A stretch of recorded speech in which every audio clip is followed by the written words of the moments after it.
on now, miss. Let's keep moving.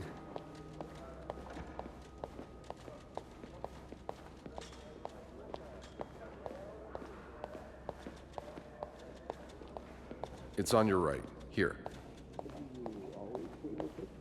No, I'm usually in charge of the checking.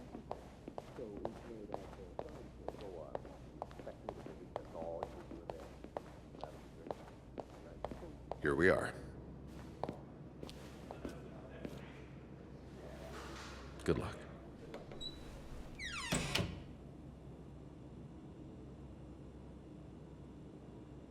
She's all yours, sir. Sophie Roy, I'm Detective Maurice Tremblay. Let's see. 21 years old, working at the Clarendon for over a year. Husband? I'm sorry? Are you married? No, not yet. I live with my mother. She's sick, so I have to take care of her. No father? No. It's always just been me and my mom. All right, Miss Roy. I need you to tell me everything that happened, starting with this morning. Au parc La Fontaine, les filles s'en vont et s'y promènent au bras des garçons. Tu les entraînes au cœur des buissons où elles étrennent l'amour en saison. Tu les enchaînes dans un tourbillon de vrai poème, car dans les frissons naissent toujours les plus belles chansons d'amour. Au clair de la fontaine, j'ai vu dans tes yeux mille couleurs. Quand la claire fontaine s'amusait au jeu de nos deux cœurs. Document's done. Now just a bit of tidying up, and I can go on break. Fontaine de ce vieux parc, la fontaine, tu dans tes grands yeux, puis la plus Good enough. belle chanson d'amour. Doux souvenir de ce printemps qui fit fleurir toutes nos saisons. Nothing like a well-made bed. Chérie, dis-moi, te souviens-tu de cet émoi naissant dans nos âmes ingénues? That's a lot of money to owe. Just what did you get yourself involved in? Au parc La Fontaine, comme il faisait bon lorsqu'on lui-même laissait la chanson. Tu nous entraînes Only dans le menswear. vieux buisson. Are you in town for a business trip, maybe?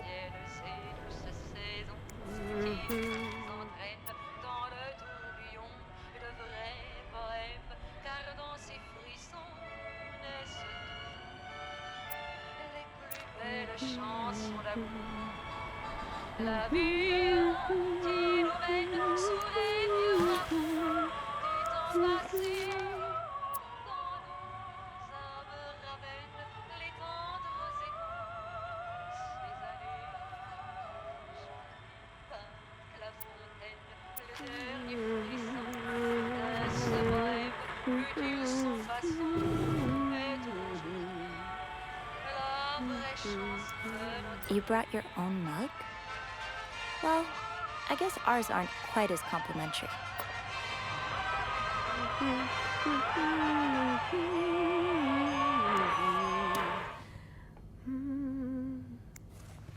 I'm guessing you've seen better days, but you're obviously still important to someone.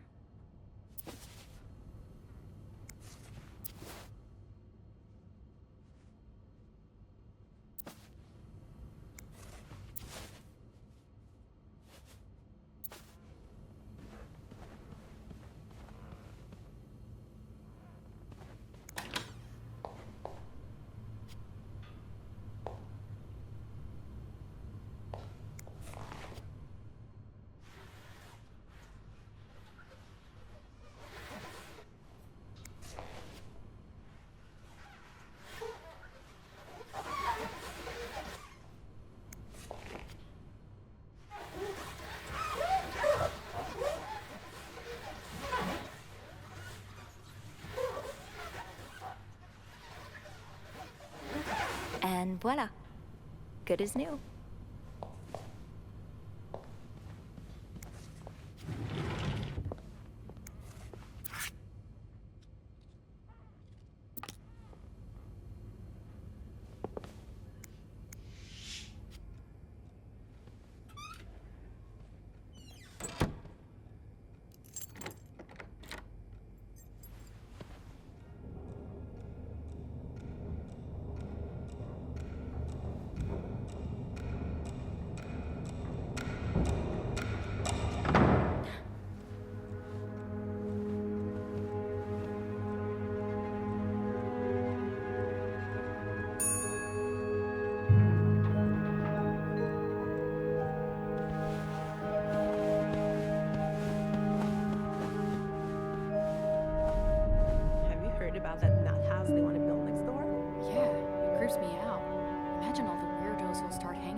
I can think of someone who'll feel right at home. Look at her, always glued to that gossip magazine. Do you think she has any real friends? Or is it just Gracie, Joan, and Marilyn? Well, when your own life is that dull, you need to get your excitement somewhere. Oh, did you see Rebecca come in this morning? She was wearing the same clothes. Now, don't you think you're overreacting? This is exactly the kind of behavior Linda warned me about. She's doing everything she can to break us apart. Sophie speaking. Hey, it's Beth. Do you think you could come up real quick? Sure. I'll be right there. You're right, you shouldn't. Now I realize I've been blind. I was so in love with you that I couldn't see. What?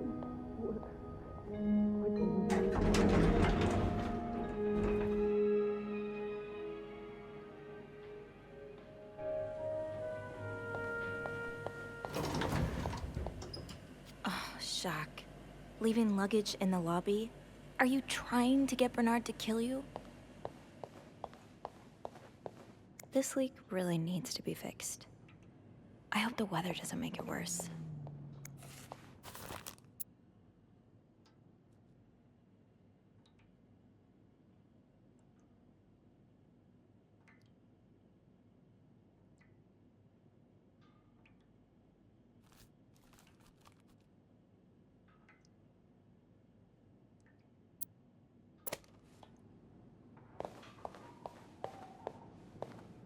Poor Nicole.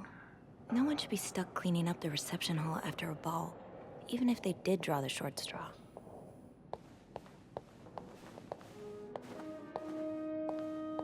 Hey, Beth. Hey there. So, who's sleeping? Sleep what? You were whispering just now on the phone, so I thought maybe Eugene or Bobby were napping in the break room again. Oh, yeah, no. It's Jacques and Wendy. They were, in the middle of something. Ugh, it's so awkward when they start making out like no one's watching. Get a room. We literally work in a hotel. They weren't kissing this time. They were fighting. Oh, this is entertaining. I mean, oh no, why? I'm not completely sure, but it sounded like Linda had something to do with it. Ugh, that bitch. Beth, Trust me, she deserves it. I don't get why everyone hates her so much. Linda's always nice to me. To you, maybe, but she's just the worst to every girl she perceives as a threat. A threat? A threat to what? I don't know. Her place as Bernard's right hand, I suppose. So, you're saying I'm not a threat? I'm not saying that. I'm saying Linda thinks that, but that's her mistake. I know there's more to you than meets the eye. Oh. Thanks. So, you said you needed me? My help, I mean. Oh, right. Wanna guess why? Did you see a mouse again? You make it sound like that would be no big deal. It would. Wouldn't it? Well, what if it was a rat? Didn't you tell me you were raised on a farm? Those little creatures shouldn't scare you. Ugh, that doesn't make them any less disgusting. So, is there one or not? No. No rodent is involved, thank God. A nice gentleman decided it was time to redesign the lobby and helped us by knocking over that vase on his way out of the hotel. That's it? I would do it myself, but the last time I tried to leave the front desk, Bernard emerged from his lair to scold me about procedures and whatnot. Well, we can't have the beauty of the Clarington Hotel take absence from her throne, can we? Oh, the people would riot. Bernard especially. Bernard's hardly the people. Anyway, I have to get back to work. There's a mop in the supply closet next to Bernard's office, I think. Thanks. I'll see you around.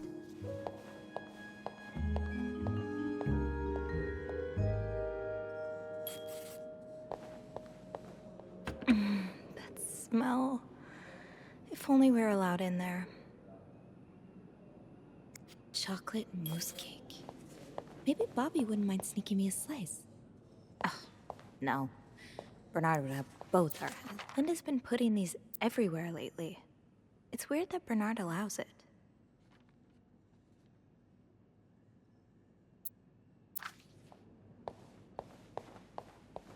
Linda, Wendy's great at her job. Guests absolutely love her and... Not just guests, apparently. Oh, God damn it, Linda! I only like her because guests like her. Making sure guests are happy is my job, after all. You don't seem to care whether I'm happy. Listen, if Wendy wasn't doing her job, that'd be another story, but I can't just fire her without good reason. What if she stirred up trouble among the staff? Would that be a good reason? Curiosity killed the cat. Oh, Andrew, hi. I'm sorry, I was just... Spying on our manager? No, I heard something, and I... Hey. It's okay, I'm just pulling your leg. I'm sorry I scared you. I'm not used to having people around me while I work. Yeah, you're always working alone up there, aren't you? I actually think it's the first time I've seen you down in the lobby. Don't tell me you've been sent to clean up after the Valentine's Day ball. I heard the girls talking downstairs. Apparently guests went wild. More like unhinged. Mrs. Wilson almost broke a chandelier, and we kept finding chewed up olives in the weirdest of places. I hope the rooms won't reflect that. I hope that too.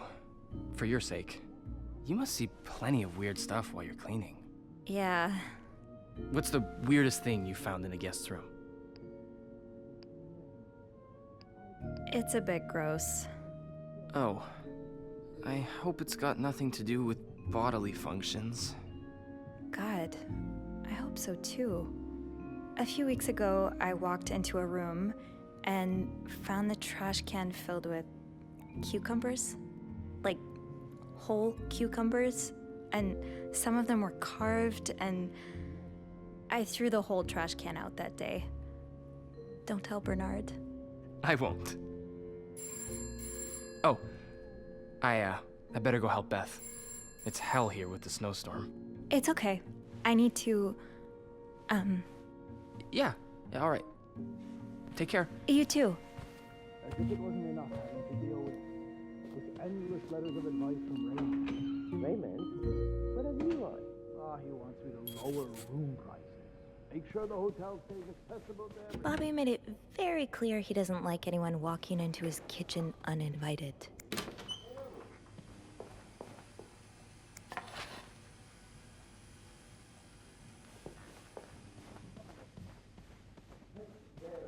not like I have a choice anyway. I'm really sorry about that. I'll have a word with our kitchen staff to make sure it doesn't happen again. Well,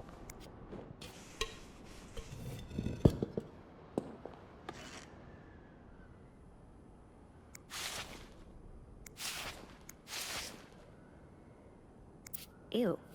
I better throw that away.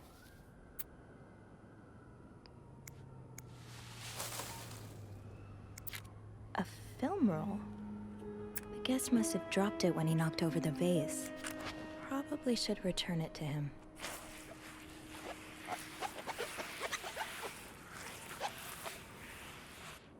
Now I just put the leaves back in the vase, and it'll be like nothing ever happened.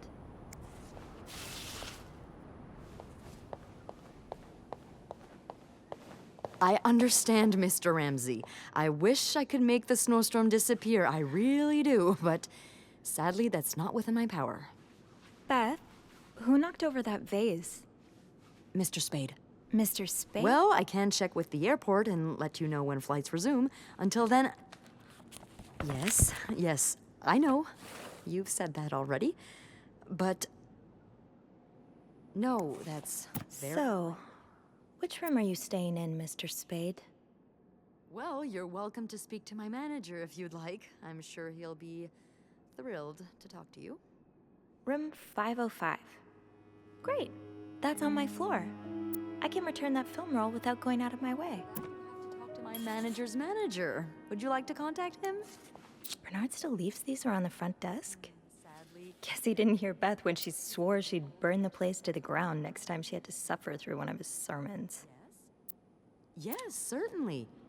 So first I suggest finding a nice little corner where you can kneel down, all right? Then you clasp your hands together and think really hard about just how much you want this snowstorm to end. It may help to repeat his name, too.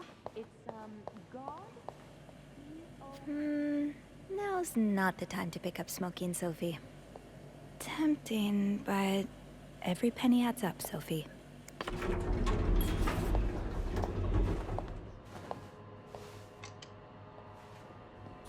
Hold it, please. Phew, made it. Thanks. You're welcome. Was it you who cleaned the puddle by the restrooms? Was I not supposed to? Well, Eugene asked us not to touch anything until he's repaired the leak, but it's probably safer this way. Someone could have slipped on it. Which floor? Oh, 6th. Thanks. What's the big rush? I need to bring this to our VIP guest, the one who rented the entire floor. Oh, is it that British man I keep hearing about? He's sort of a celebrity, isn't he? He sure acts like one. I wouldn't want to be that poor assistant he keeps shouting at. I wish I was assigned to clean his room. Can you imagine the weird things I'd find? Be careful what you wish for. I wouldn't be surprised if the man kept a few skeletons in his closet. Can't you tell me who he is? I've never actually met him. I always talk to his assistant. Only Bernard knows his identity. I do have a suspicion, though. Oh? But I'm not sure I should say it. Can't you at least give me a hint? Okay, let me think. Whew. Saved by the bell. Hey, come on. Don't leave me hanging. Let's just say I like to prolong the suspense. Wait, is that the hint? Who knows? Fair enough. Have fun up there. You too.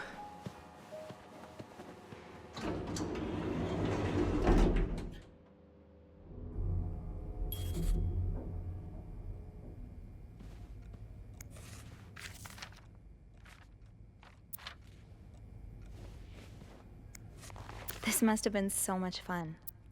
Well, for the guests, at least.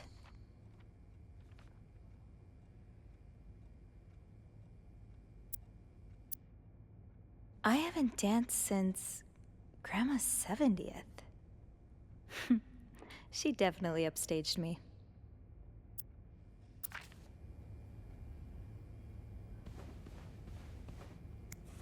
Does carrying this everywhere really make us better maids? Bernard seems to think so.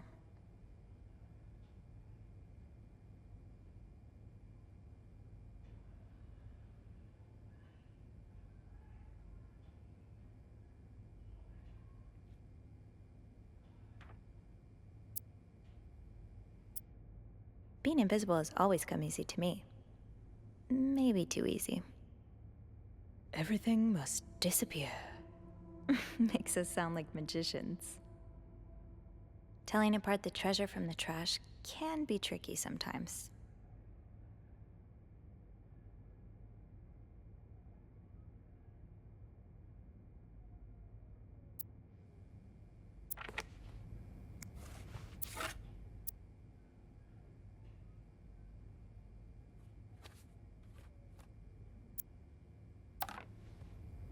I should return Mr. Spade's film roll. Room 5.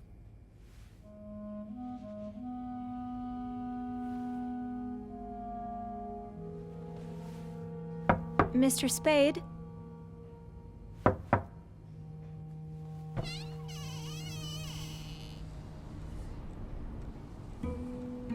Mr. Spade?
What is this?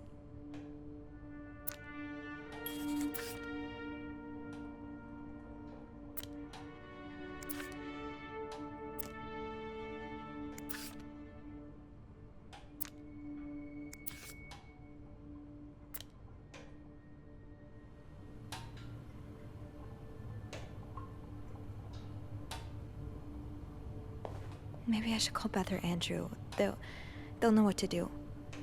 I hope.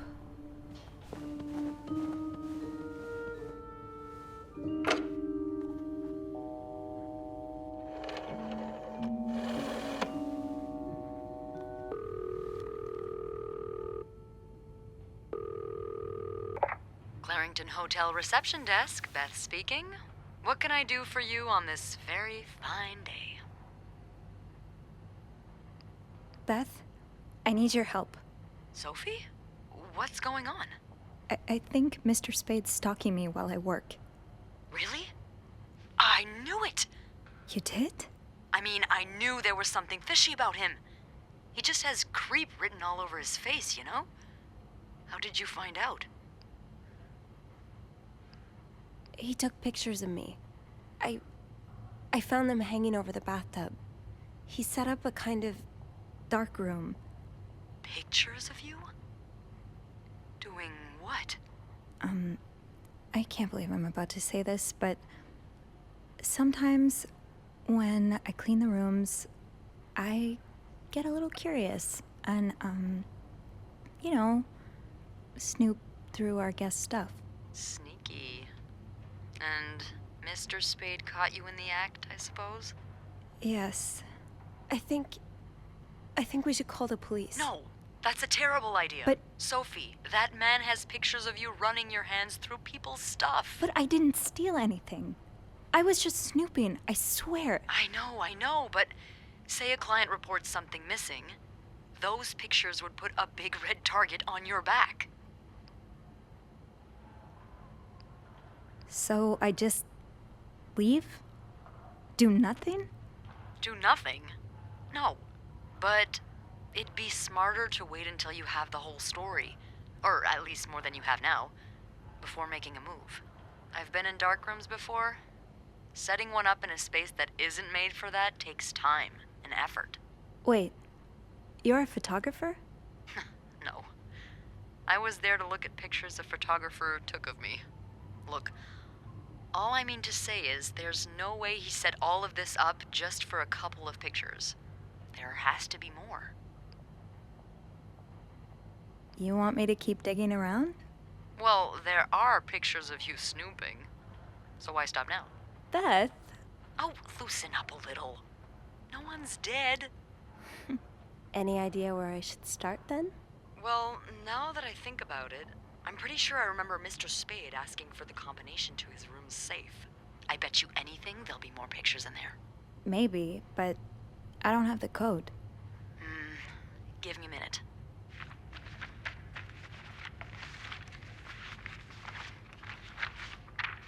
Merde. Those idiots. What? I can't find the combination list. The night staff's probably lost it again. Anyway, we always ask that clients write down their code somewhere so they don't have to call reception a dozen times. Maybe you can have a look around the room, and I call you if Mr. Creep comes back. You know, so you can get out of there in time.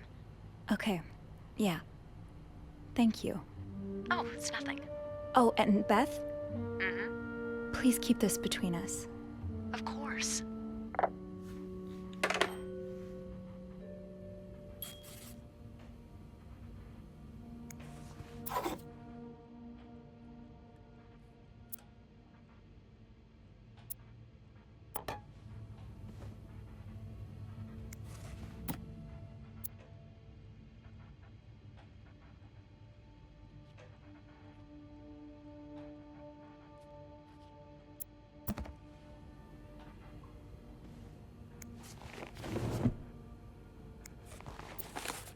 That's rough. How are you supposed to support yourself when no one will give you a job or a place to live?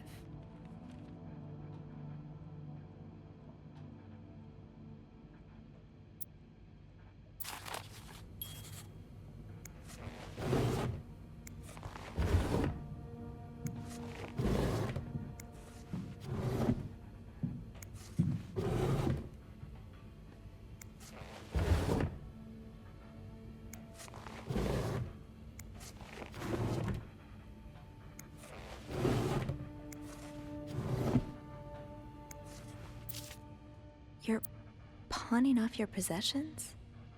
What do you need the money for?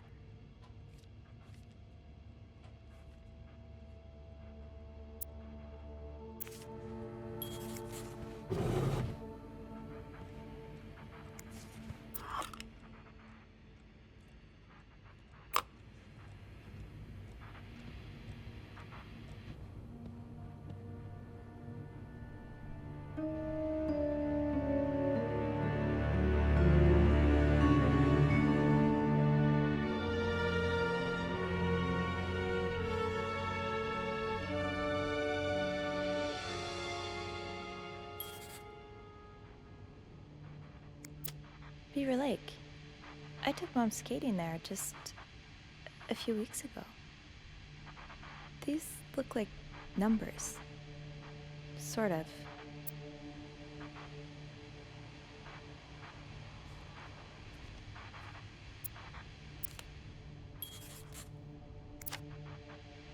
X marks the spot, but there's no way this is just a treasure hunt.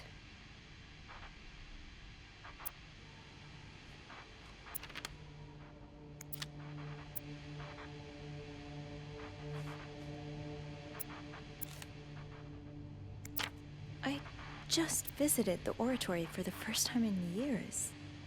This has to be a coincidence, right?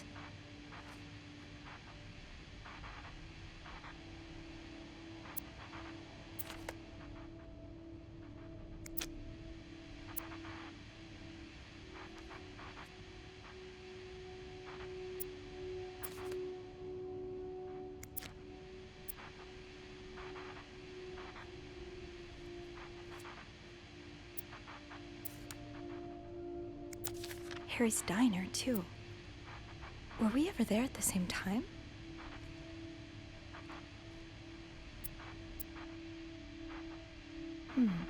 He didn't strike me as much of a doodler.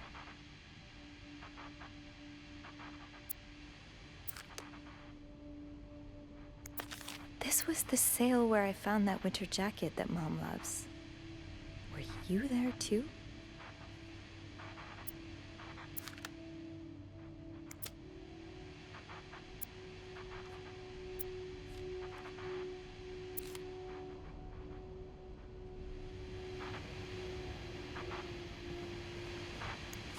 The storm must be getting worse.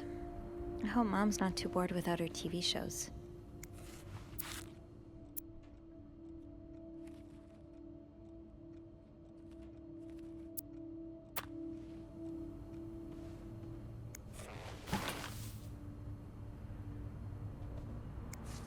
One man's trash is another maid's trash.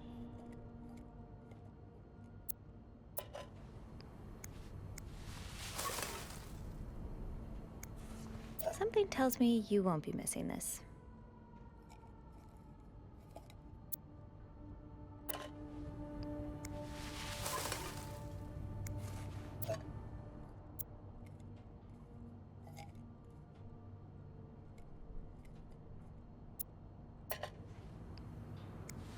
I hope you aren't eating those beans. Is this a floor of the Clarington? That's my schedule.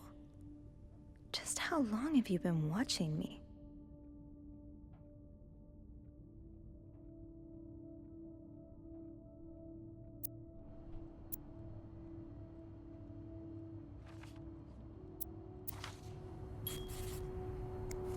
Morgan, is that your real name? Why did you check in under Mr. Spade? Lindsay, did something happen between the two of you before she died?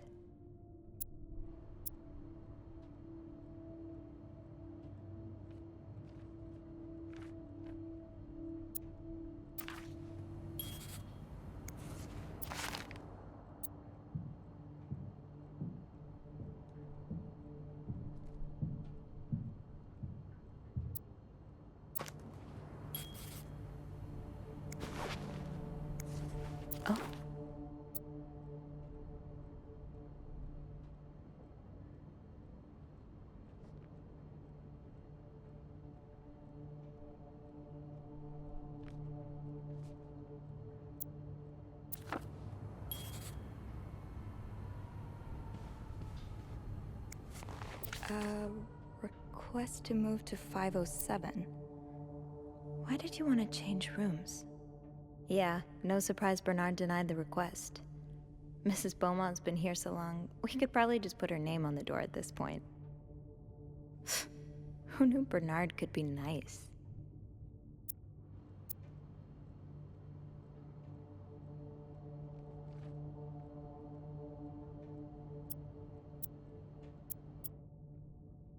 Could that be a reminder for the safe combination?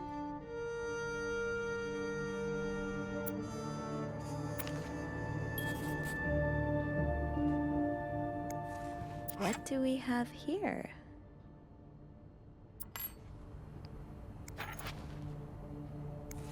I should bring that back to my cart.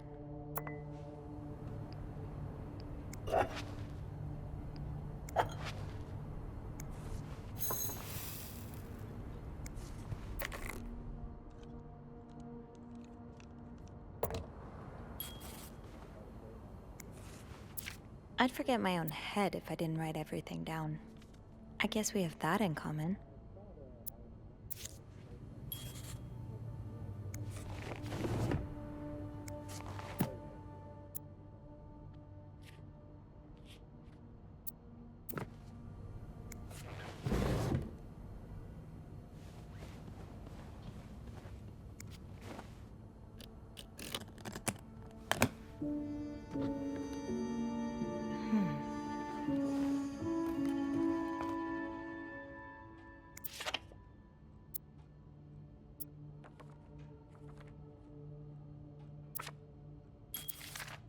You spent 10 years in a psychiatric hospital. And it looks like you left with a long list of diagnoses and prescriptions.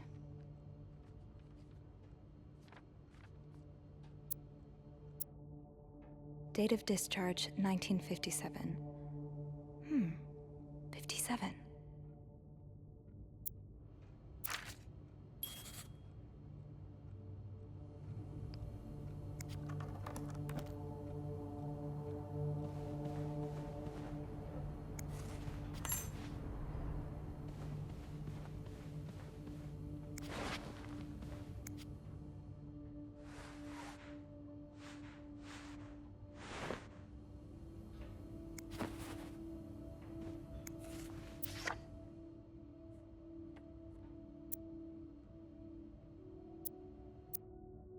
"99th Infantry Division.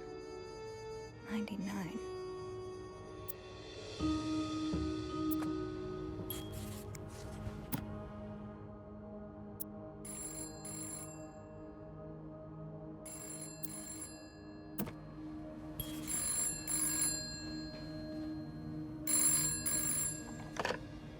Is he here? What? No. Beth, you said you'd call if Mr. Spade was coming back to his room. Oh, yeah, I did say that. Sorry for the fright. Oh my god, Beth. I nearly had a heart attack when I heard the phone ring. I didn't mean for it. I was just so caught up in the thrill of it all. I had to check in. Did you find more pictures of you? No, I haven't. But I did find something else. Yeah?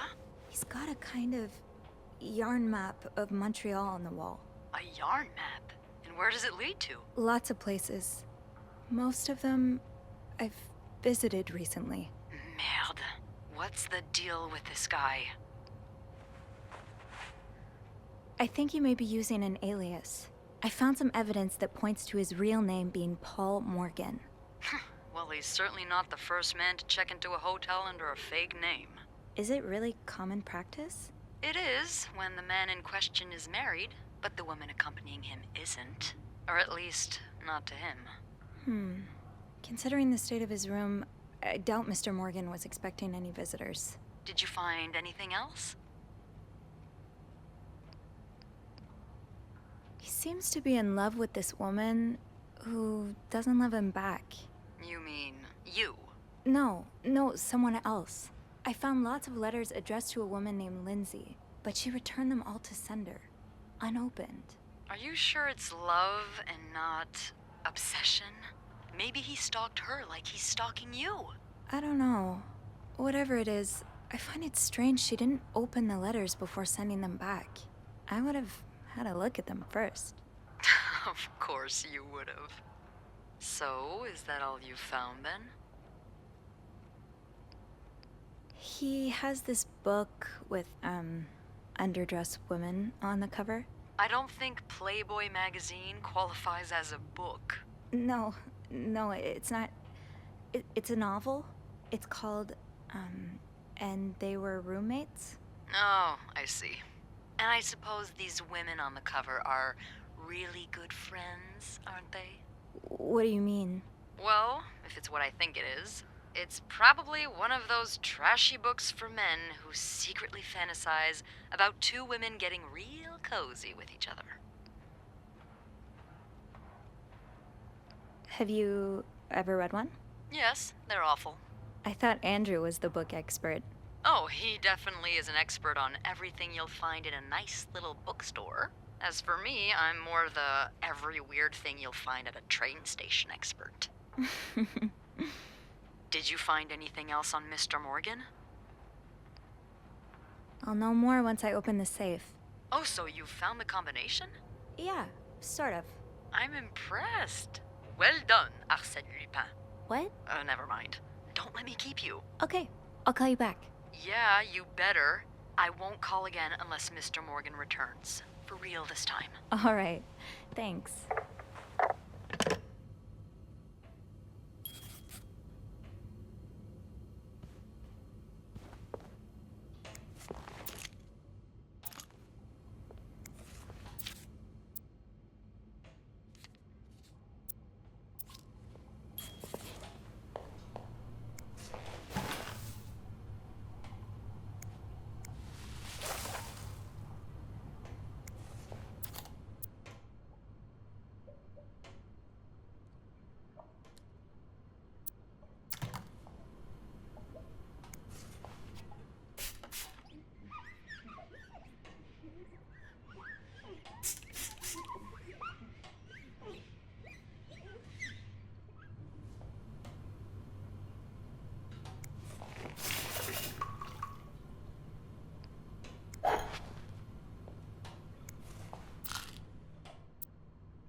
Another day, another dirty dish to pick up. Let's put those on the bathroom shelf. Oh, I left the clean towels on my cart.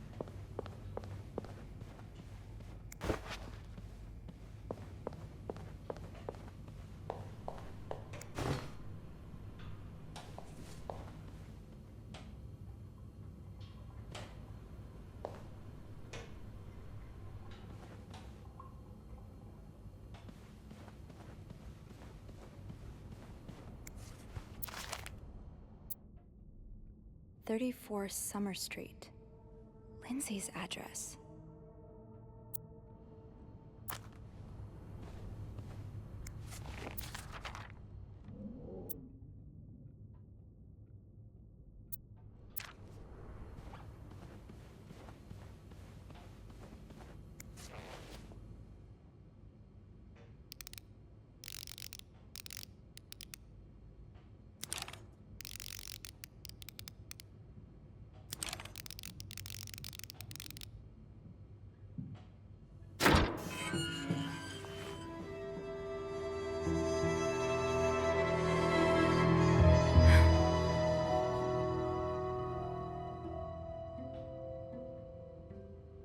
Okay, Sophie, you should probably put this down. Now.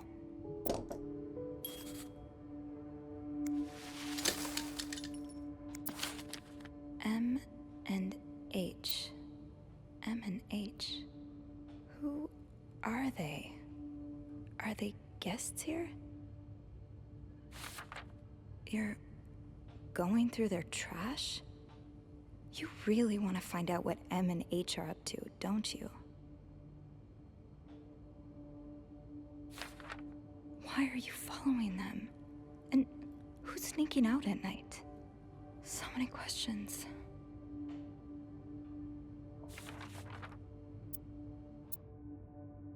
That was taken in the lobby. That was taken in the lobby.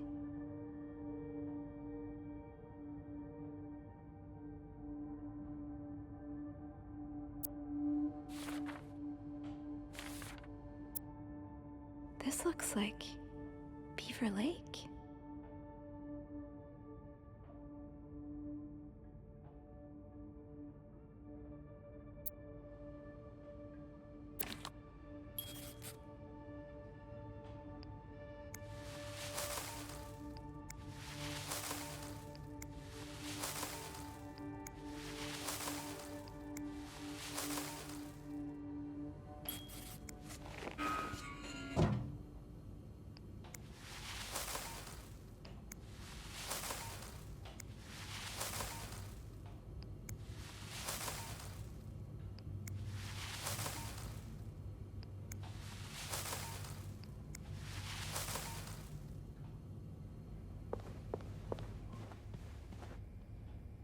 Another day, I'm sure I'll find more laundry to add to the pile.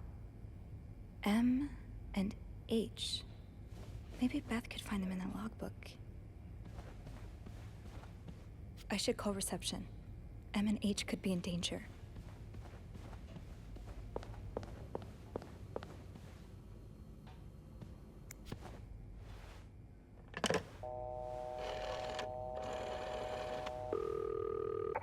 Clarington Hotel reception desk, Beth speaking. It's me. Oh, hold on. Andrew. Andrew. Cover for me, will you? What's going on? Hey, Tintin. Just do it. Sorry about that. So, I take it you opened Morgan's safe? What was in it? A journal. His journal? Does he say why he's stalking you? No, but it seems he's stalking 2 other people as well. Oh, who are they? They're guests. I don't know their names, though. I was hoping you could find them in the logbook. Well, Snoopy, although it may seem like it, I'm not actually clairvoyant, so I'll need something to narrow the search. Do you know anything about them? Mr. Morgan refers to them as H and M. Well, that could mean a lot of things. It could be their initials, or, I don't know, husband and mistress. Oh, I hadn't thought of that. Yeah, I'll need a little more to go on. I found out that Mr. Morgan made a request to be transferred to room 507, but it was denied because... That's Mrs. Beaumont's room. Exactly. Why change rooms when his entire setup is in 505? I'm not sure. I just thought it might be related. Maybe, but... would you look at that? There's a couple staying in room 509, Hector and Marcella Cruz. Hector and Marcella. H and M. Yeah, that's what I'm thinking. Do you have any idea why Mr. Morgan would be after the cruises? Who knows? Maybe they're on a murder spree, and Mr. Morgan's an undercover cop gathering evidence on them. Beth, Sorry. It's hard to say until we find out more about them. Do you have room 509 on your to-do list by any chance? I do actually. Then maybe you go clean it and have a little look-see? Yeah, nothing unusual here. Just a maid cleaning a room. That's my girl. I'll call you if I find anything. Just be careful, okay? I will. I promise.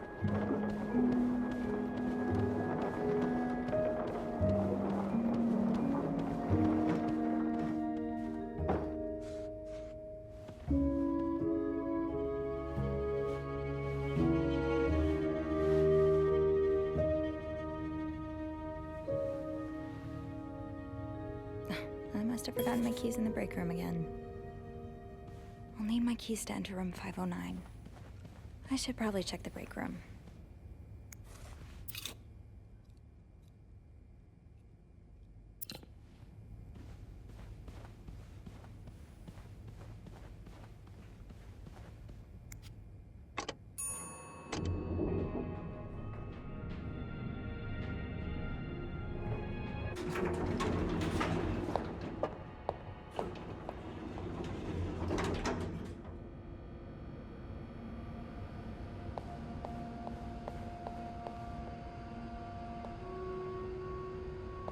Yeah, Linda's not exactly, my door's always open, come on in kind of boss. Oh, Andrew. I hope someone here shares your passion for reading.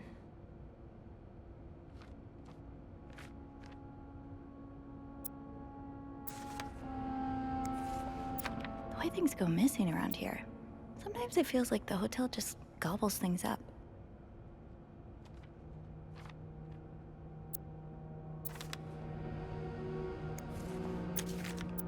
Oh, Carol seems sweet. If I wasn't so bad around new people, maybe we could be friends.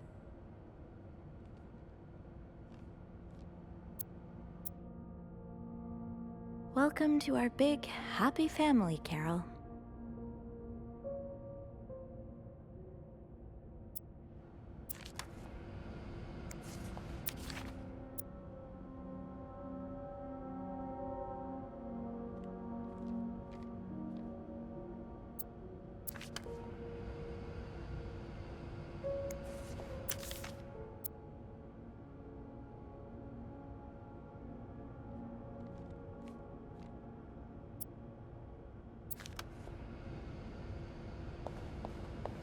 It's locked.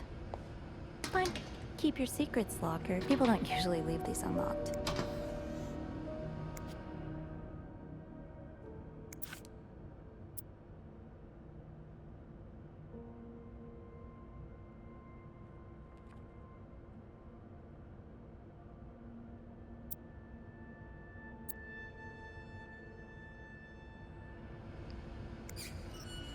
Open sesame?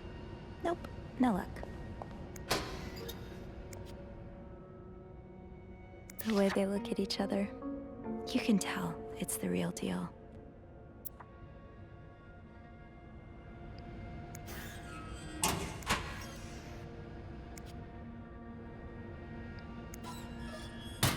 Off limits. Did I remember to punch in this morning?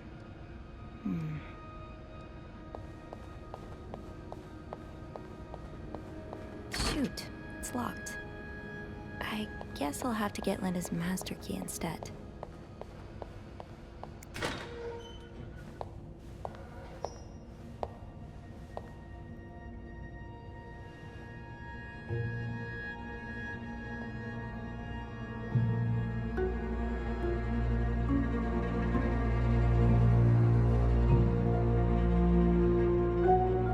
Hypocrite bitch. What did Linda do? And to whom?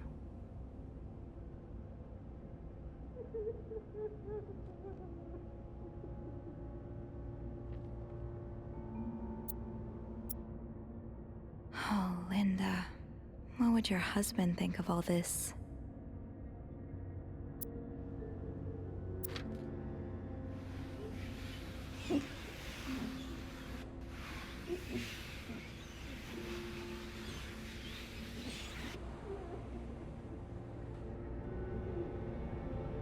That'll do.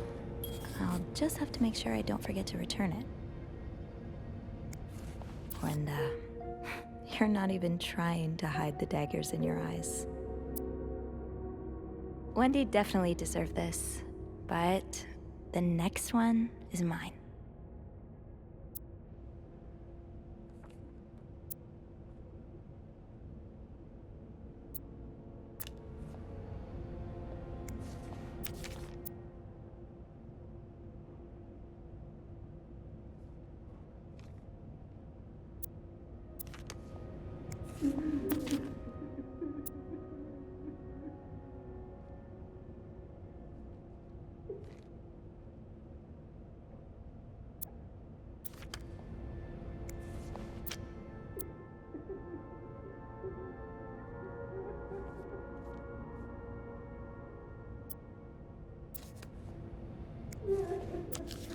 Mrs. Beaumont seemed perfectly nice to me.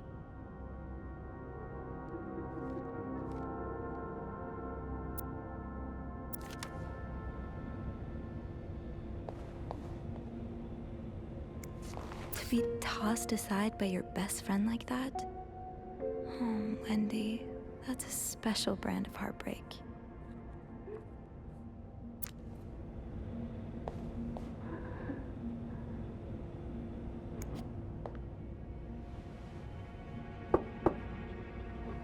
What is it? Wendy?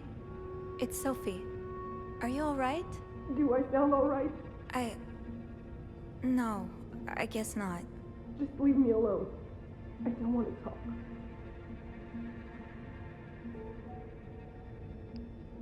I was in the break room earlier, and, I couldn't help but overhear your argument with Jacques. I'm sorry he let Linda get to his head. He should be trusting you, not her. Yeah, well, I know I wouldn't be your first pick, but I'm here if you need to talk. maybe later. I just can't talk about it. I can't talk about it right now. I'm sorry I was rude. It's okay. Sophie, Yeah? thank you.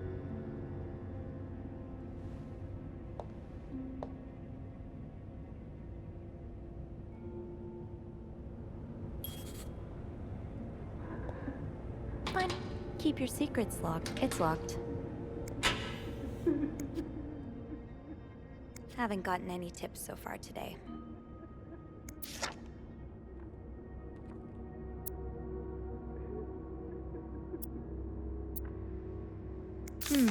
Being recognized for doing a good job. That feeling never gets old.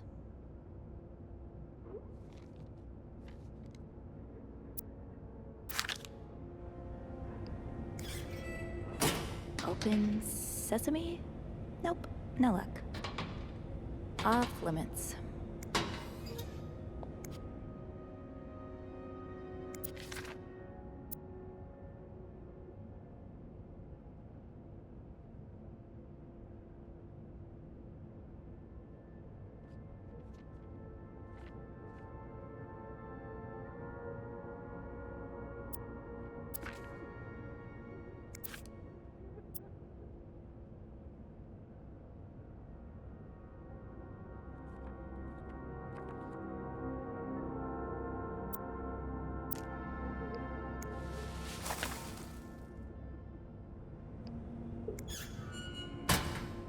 It's locked.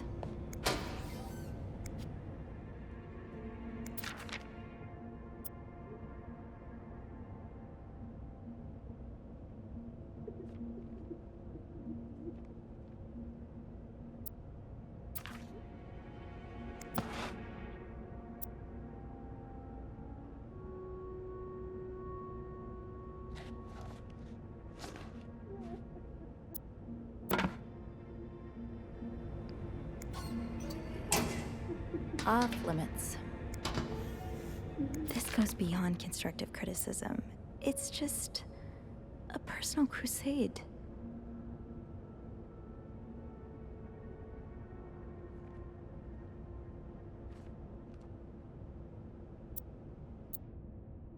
The handwriting is familiar. So is the colorful language.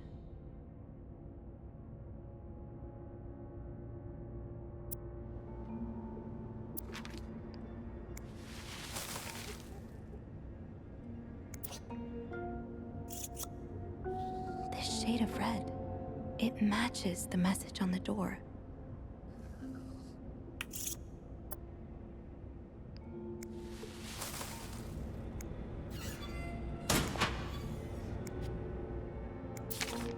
Yvette's and Susan's favorite activity, talking behind other people's backs.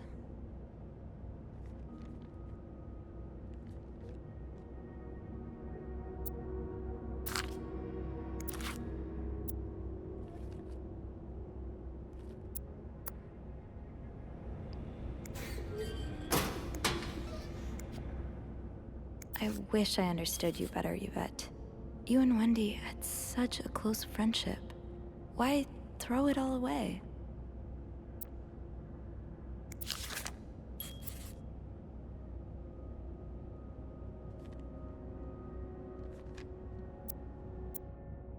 Well, I think your haircut looks good, Reb.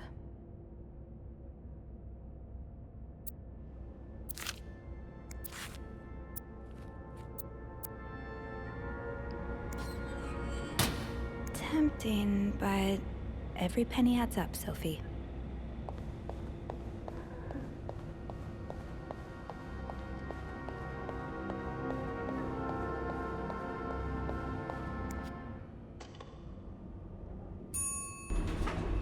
Hey, you.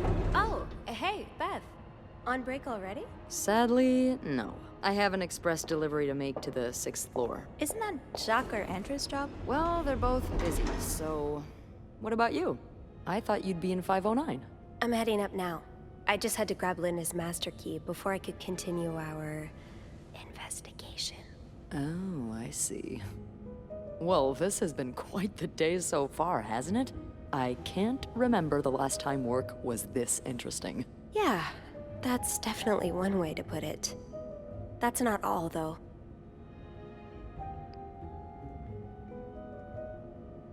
I was looking for my keys, and I heard someone crying in the bathroom. Well, it's not a day at the Clarington if someone hasn't broken down in tears. Who is it? It's Wendy.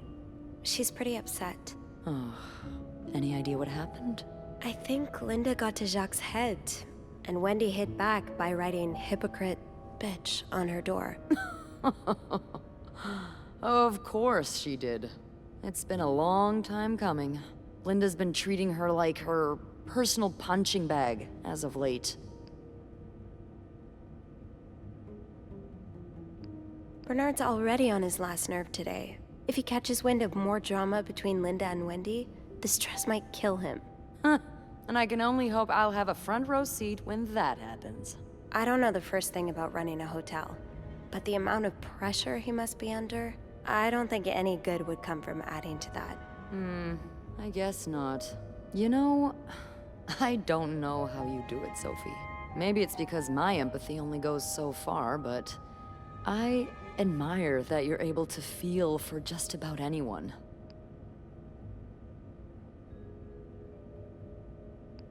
I like to put myself in other people's shoes, especially if they're people I find fascinating, like you.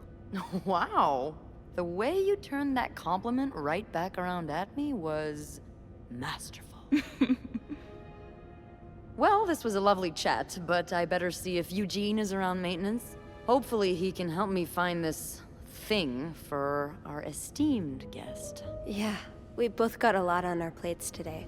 I can't wait to find out more about our friends H&M. Take care. You too.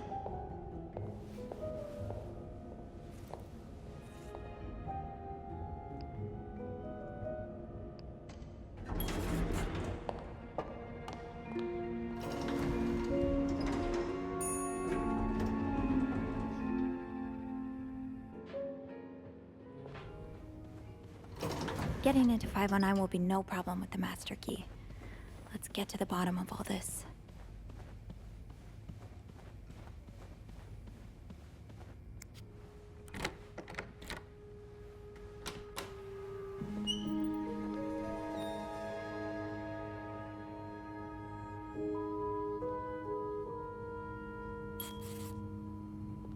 Looks like someone had quite the shopping spree. More work for poor Rebecca. Hang in there, Reb.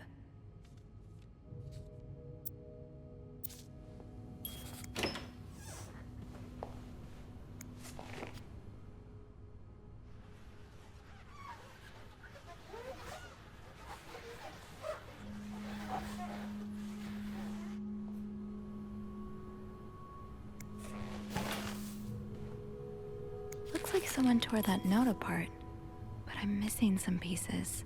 I can't make out what's written.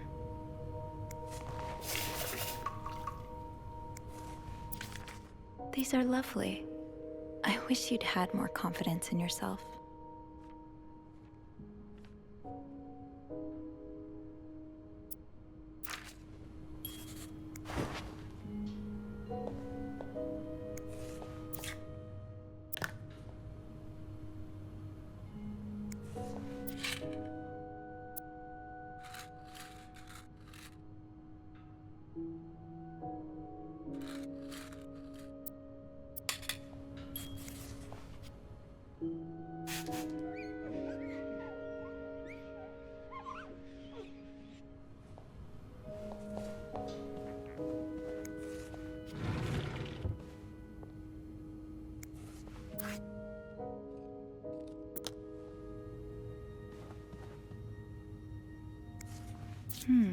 What were you apologizing for? And were you forgiven? I'll hold off on throwing this out just yet. The food's practically untouched.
SW.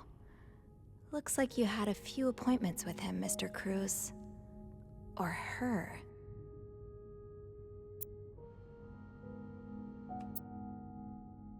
SW. Looks like you had a few appointments with him, Mr. Cruz.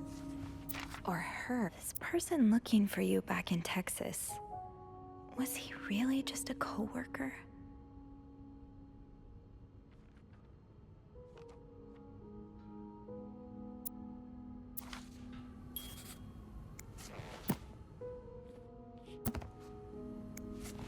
Wow, you look like a couple out of a magazine.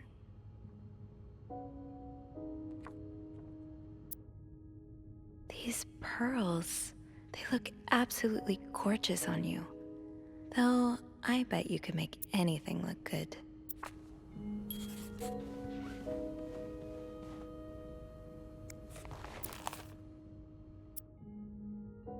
I'm not sure how the children are affected by what goes on at a bar on a Friday night. But I'm no lieutenant, so... Ah, my new home, according to Suzanne and Yvette. Wouldn't be surprised if everyone's a little bit more on edge today. Bad weather has a way of doing that. This is horrible. I don't think I'll ever understand what pushes people to go so far as killing.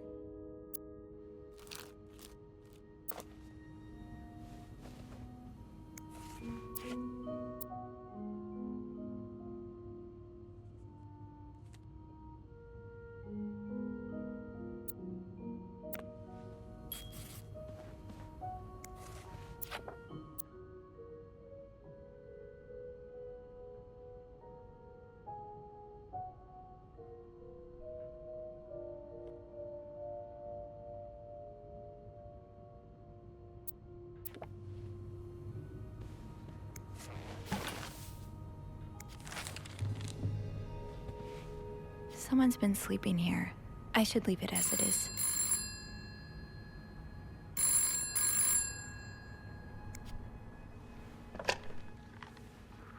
Hello?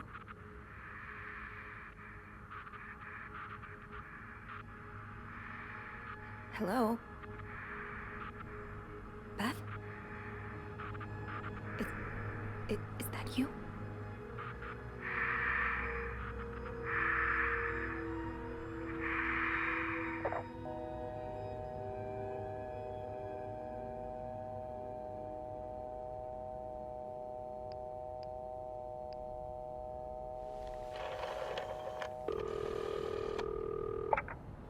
Clarington Hotel reception desk.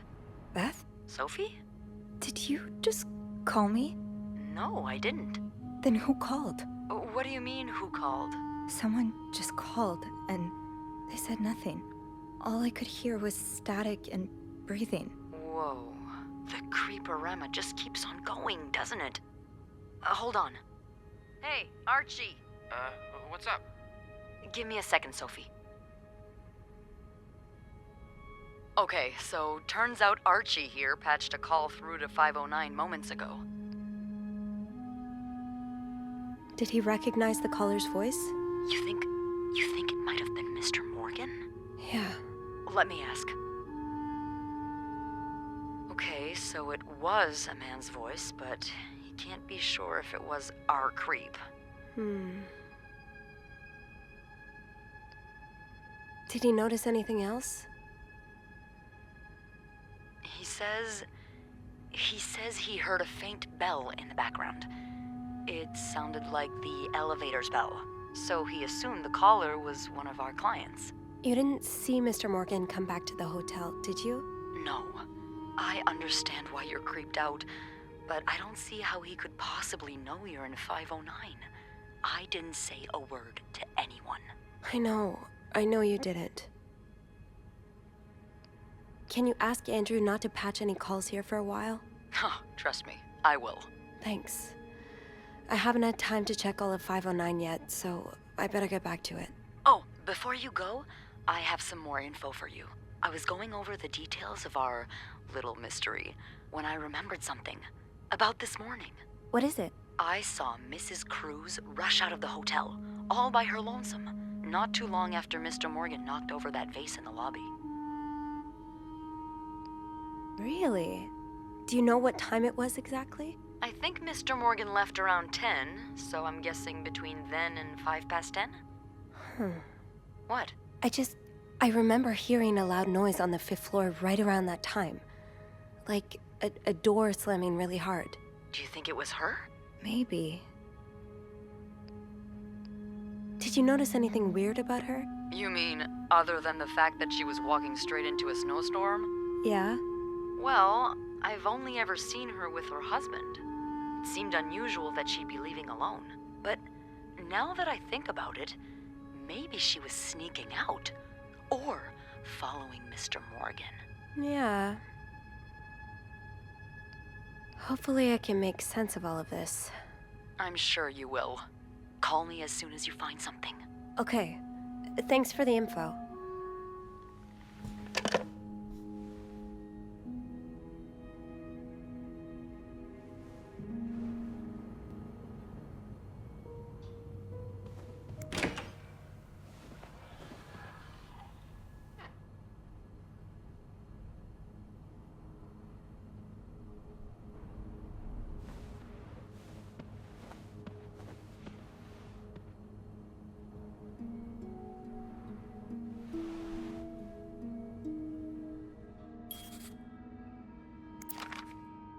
Cruz got her personal information stolen.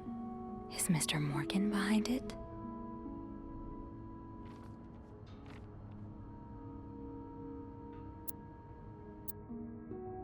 Who could blame you for seeking help?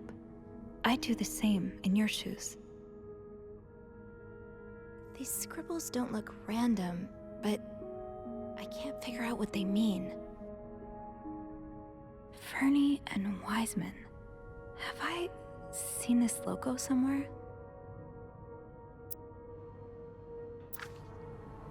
Locked. It looks like the code is made up of 4 letters.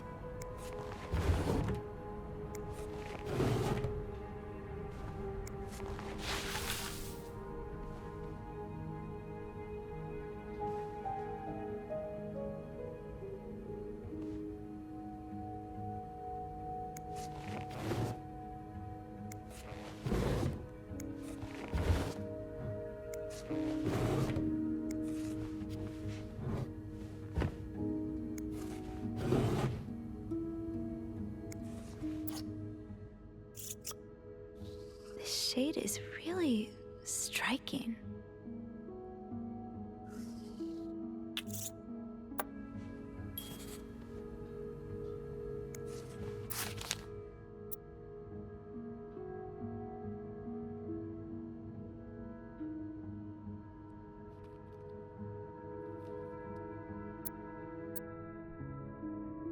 Whoever wrote this is as much a reader as they are a doodler.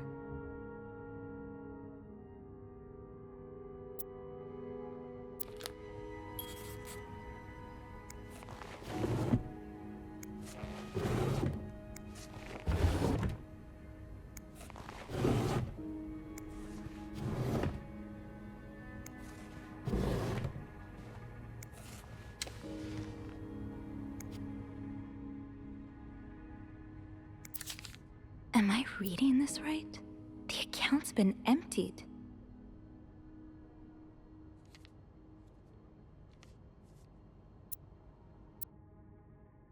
You don't see someone withdraw $5,000 every day. Just what could have made you empty out your entire bank account? These symbols, they look oddly familiar.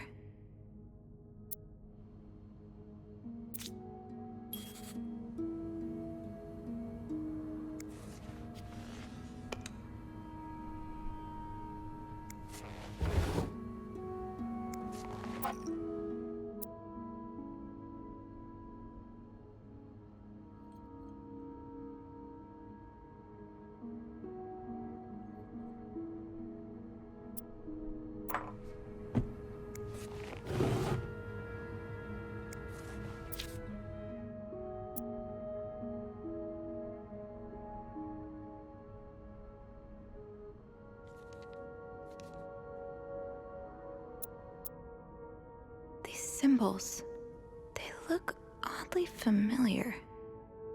These scribbles don't look random, but I can't figure out what they mean. This looks right up Andrew's alley. I wonder if he's read this one.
It's some kind of code. Could I break it?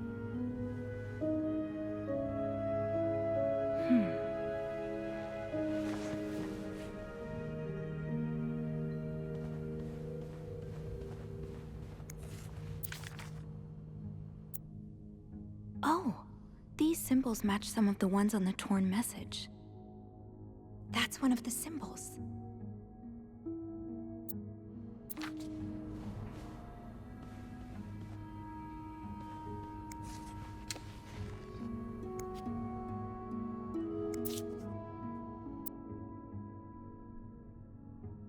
Aha! I'll have to remember these.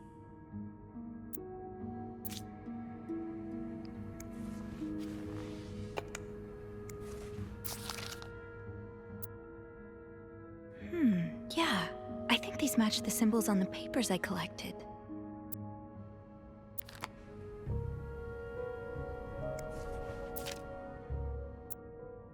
More of these symbols. Just what I was looking for. Yes, these are part of the same set. I think I can use this.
I will leave notes in the vent next to your room.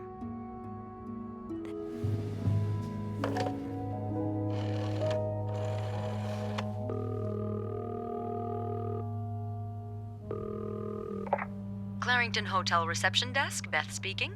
Hey, Beth. It's me. Hey, so how did the snooping go? Find anything? I did. I found a message written in strange symbols. A kind of secret code. A secret code?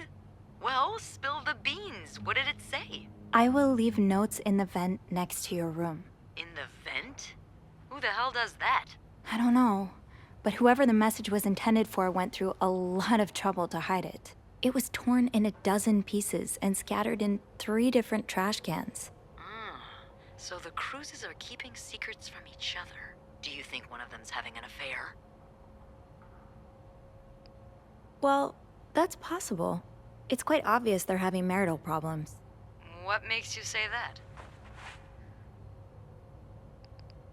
I'm pretty sure the husband was sentenced to sleeping in the living room. I found a pillow and some sheets on the couch. Okay, so maybe he snores a lot. Or he kicks her in his sleep. I've been elbowed by my sister more times than I can count. Some people are just bad sleepers. Is that all you've got? I also found an apology note, neatly folded next to a room service tray. I think Mr. Cruz wrote it. Oh, yeah. Then he's definitely having an affair. Mrs. Cruz found out, so he tried to apologize, but she kicked him out of the bedroom anyway. What do you think? Mrs. Cruz could be the one having the affair. I found a bank statement from a secret account of hers. A secret account? Well, that's my guess. It's in her own name and hidden in her jewelry box. But how could she open her own account or withdraw money from it without her good old husband's approval? I don't know. Maybe she had help from a friend? Or a lover. Oh. And that's not all. The account was emptied about a week ago. A withdrawal of $5,000. That's no pocket change. It sure sounds like she's planning to run away. Yeah. I'll go and have a look at the vent that's mentioned in the message. Just to be sure we're on the right track. Yeah, good idea, Bean.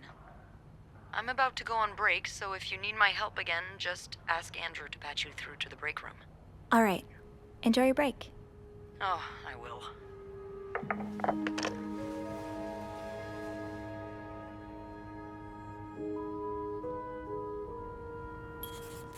I will leave notes in the vent next to your room.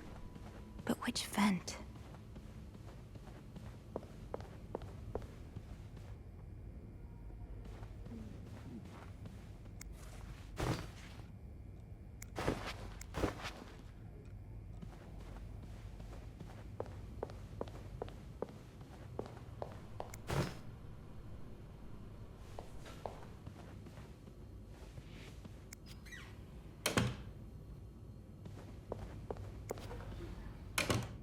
There is a vent near the janitor's closet. That'd be a good place to start.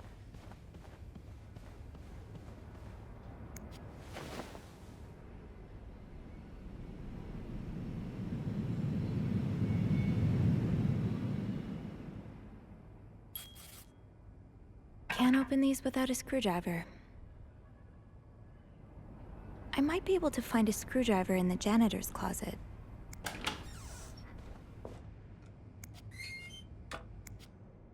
Shoot, no screwdriver. What's life without a little challenge?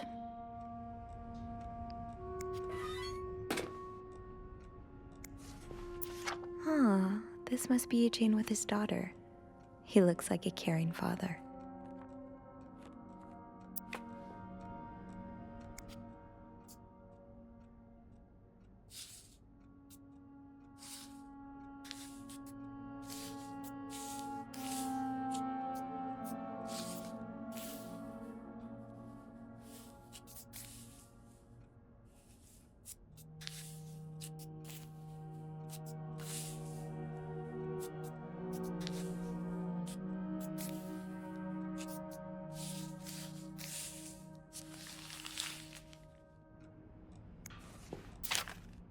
Highest priority, huh? That means Eugene's probably working in Bernard's office right now.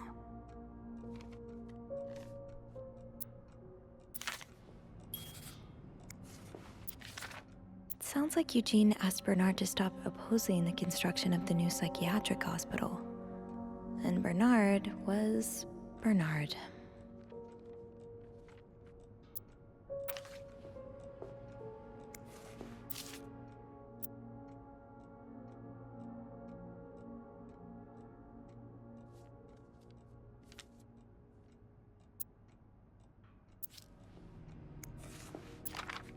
Oh, Eugene. I had no idea.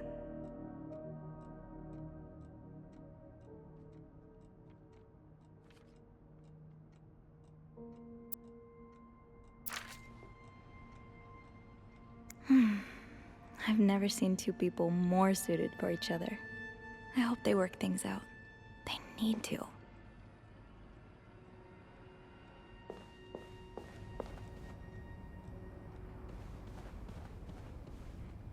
Blocking the stairs seems dangerous. What if the elevator breaks down again? Looks like plaster for the renovations. Better not play with it. Eugene must be down in Bernard's office. I should go ask him for a screwdriver.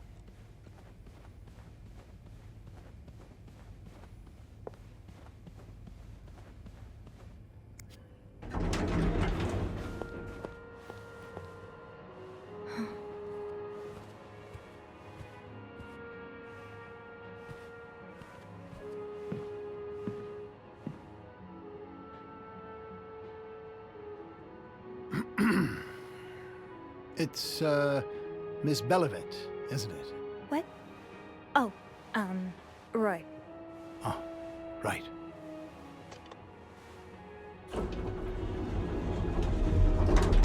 You're the one who took last week off, aren't you? You had to, take care of your sister, I think? Mother. My mother. She's very sick. No, I hope this doesn't become a recurring thing. I need to know I can count on you. I understand, sir. What are you doing here, anyway? Are you on break? No. I'm just getting a screwdriver. A screwdriver? What for? Loose vent. Well, that sounds like a job for Eugene, doesn't it? Yes. You're right. Then leave the repairs to him. Okay. I will.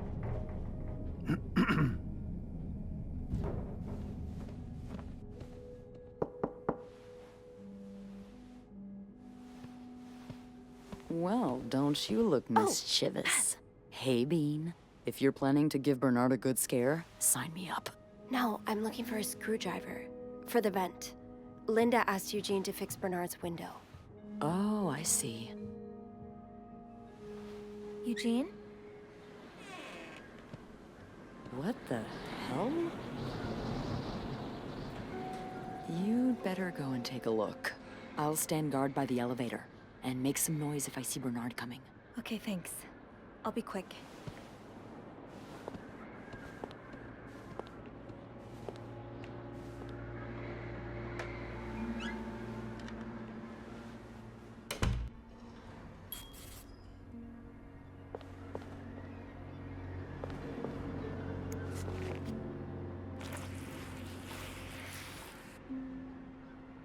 Aha! Let's get you to that vent. Opposing something that could help so many people just because it's close to your hotel? This is ridiculous. So, I take it the open window was not an accident. Can't say I blame you, Eugene.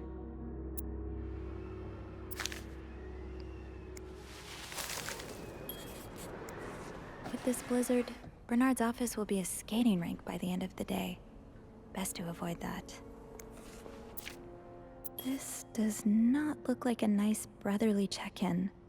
I had no idea things were this bad between Bernard and Raymond. Oh, Bernard. So close to doing something altruistic, but here you are holding it over your brother. What Bernard considers sinful debaucheries could fill an encyclopedia. Could be anything from wild parties to guests walking around with their ankles exposed.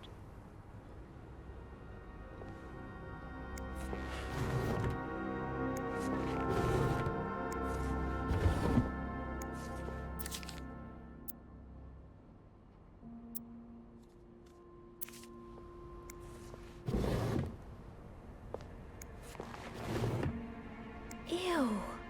Is this Linda's?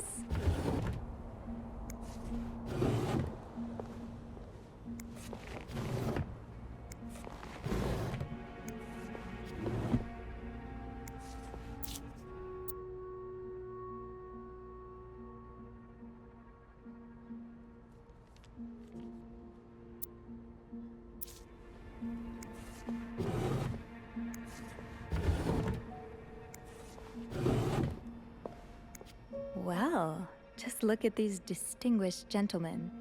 And a young Bernard. Kinda wish I worked here when Raymond was in charge. Sounds like the hotel was very different back then.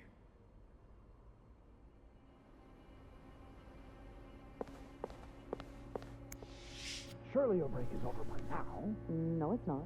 I came by here not too long ago, and Andrew was already covering for you. That's because I was in the ladies' room. That's no excuse to... It's my time of the month. You're married, aren't you? So you know how it is. I have to go more often, and sometimes I stain the furniture, and don't get me started on all the... That's enough details. Miss Belivet, what were you doing in my office? I was simply closing the door. Someone left it ajar. Huh. Must have been Eugene. Well, don't you have work to do? Yes, sir. Then get to it. Mr. Drake has asked to see you. Again? God, he just can't get enough of me, can he? Just indulge him. Apologize one more time for Friday's mishap. Do whatever needs to be done. We cannot afford to lose such loyal guests. Okay, fine.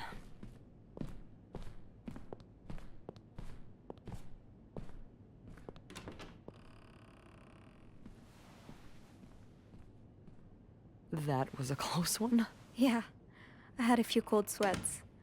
But at least I found what I was looking for. Good. Well, if you need me, I'll be attending to the whims and worries of our entitled guests. Don't be a stranger.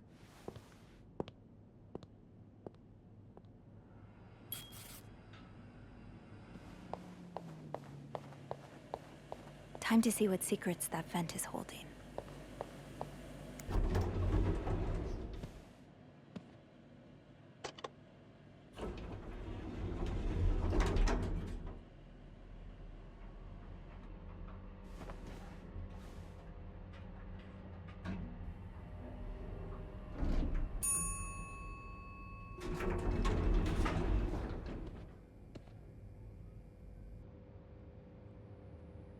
All right, let's open the vent.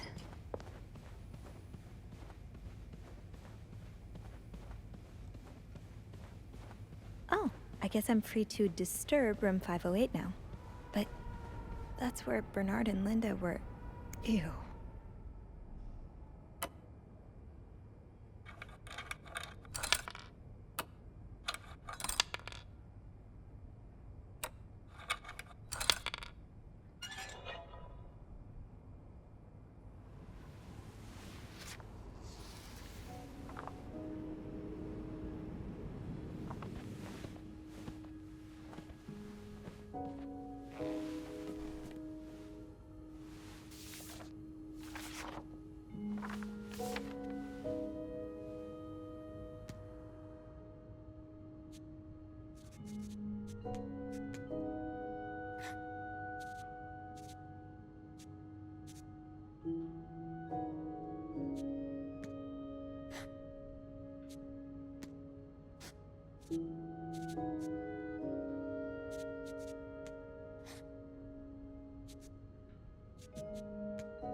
Meet me tonight in my room. Michael will be sleeping.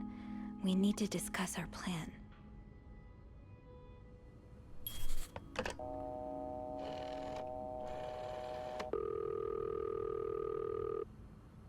Clarington Hotel reception desk, Beth speaking. It's me. Oh, hello, Bean. Anything new to report? I found another message written in secret code. What does it say? Meet me tonight in my room. Michael will be sleeping. We need to discuss our plan. Michael? Who's that? Another husband? I don't know. It's the first time I'm hearing of a Michael in this story. Let me check the logbook.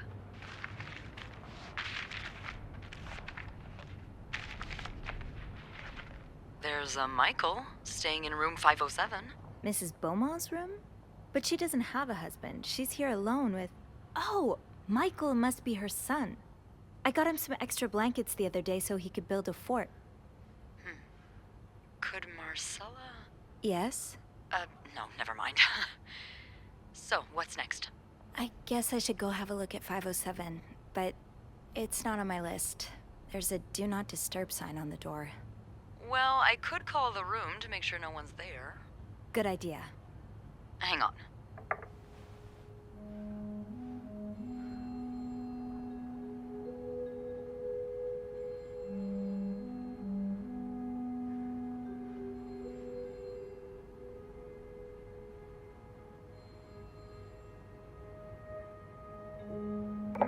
You've got the all clear, Bean. Head on over. Thanks, Beth. I'll call you back.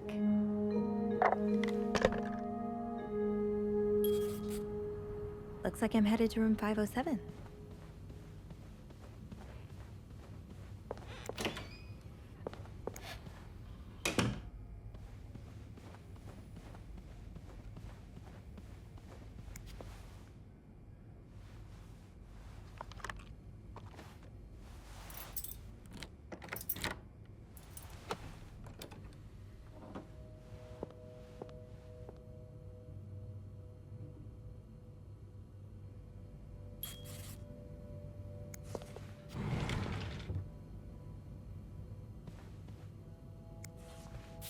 Mr. Cruz, huh? Numbers, dates, times. What does it all mean?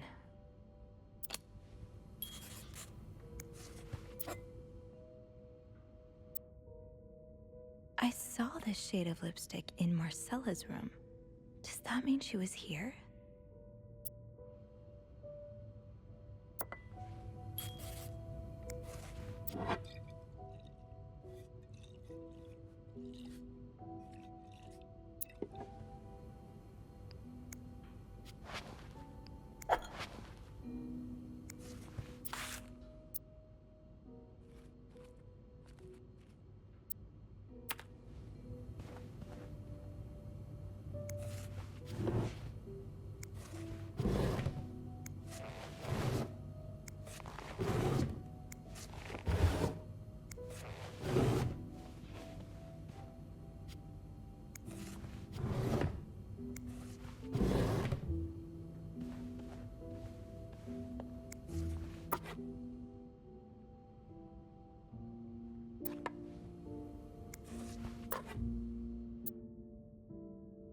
You almost look like Marcella.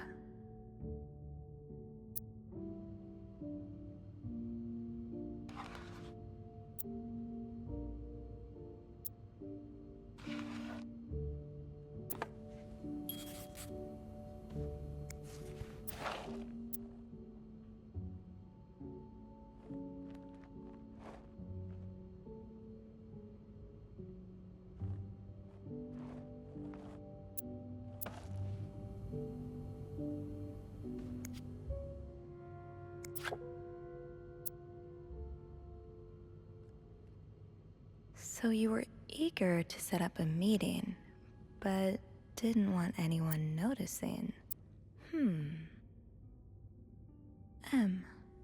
Did Marcella send this?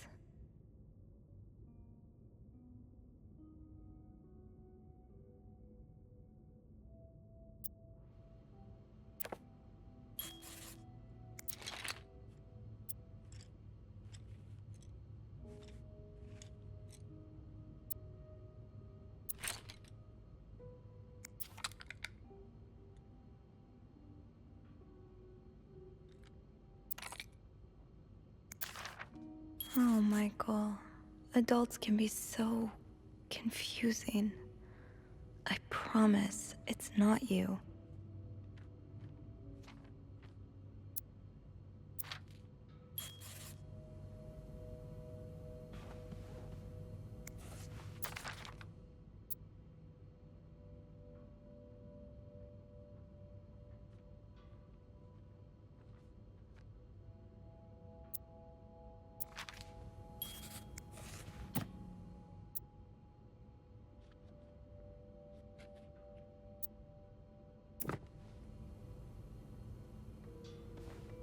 Funny how some games really stand the test of time.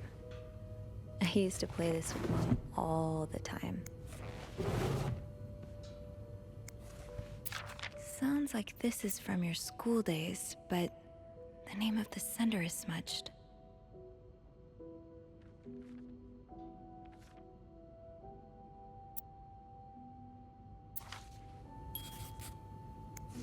Aha! Keys are Snoop's best friend.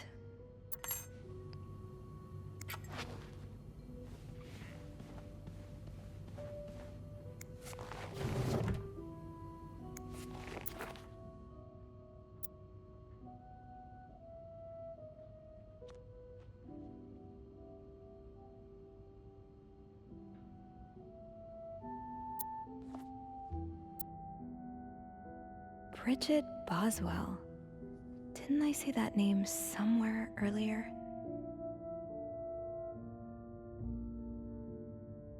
Ah, so Fernie and Wiseman are publishers.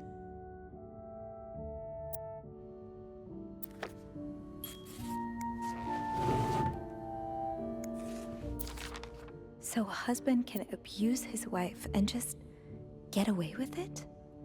And people like Linda still think divorce is wrong? Ugh.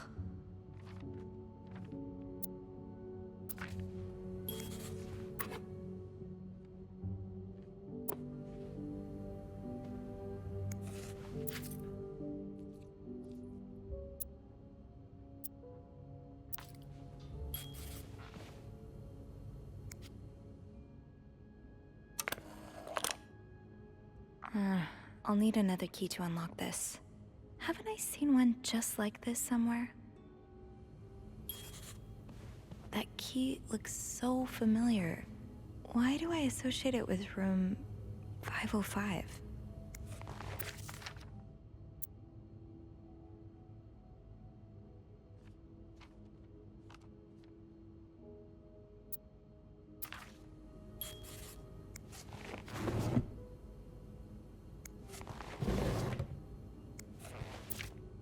That look in your eyes. What does it mean? And who is this from?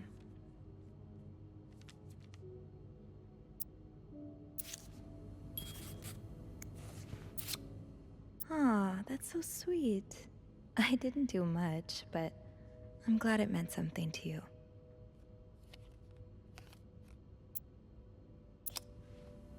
Those few coins in my tip jar were getting pretty lonely. They'll appreciate the company.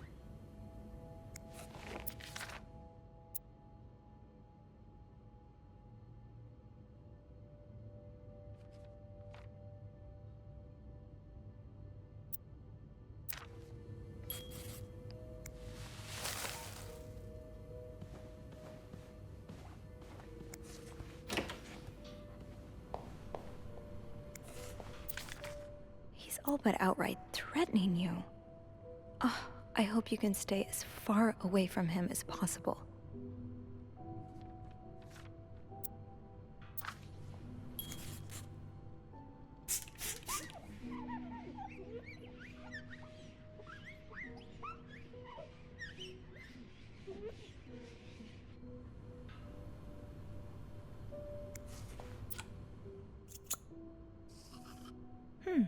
A lovely shade of lipstick.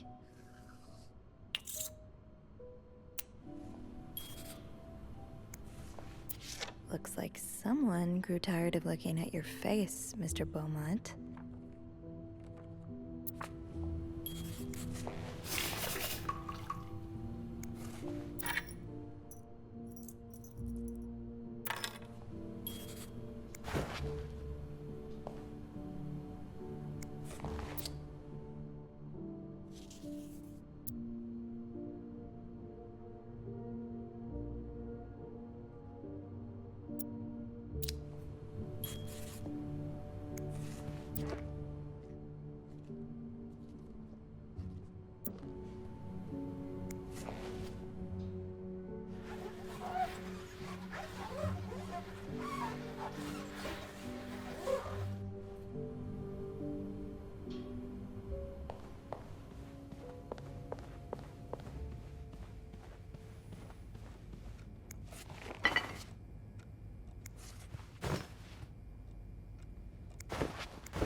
think, Sophie.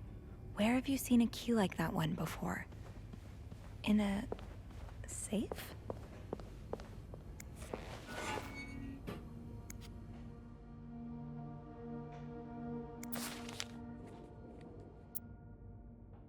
Ah, there you are. With Marcella. God knows where she is.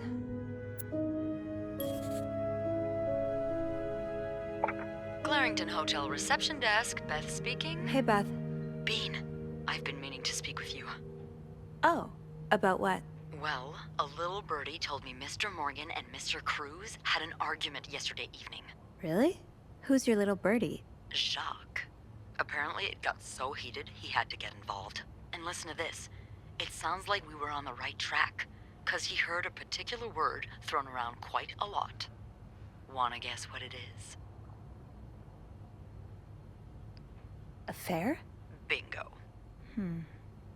Did Jack hear anything else? From what he told me, it seemed like Mr. Cruz was accusing Mr. Morgan of having an affair with his wife. Wouldn't have expected Mrs. Cruz to fall for a man like Morgan, but I guess the heart wants what the heart wants. Maybe, but that doesn't explain Mrs. Beaumont's involvement with Mrs. Cruz. What do you mean? I found a chest in room 507.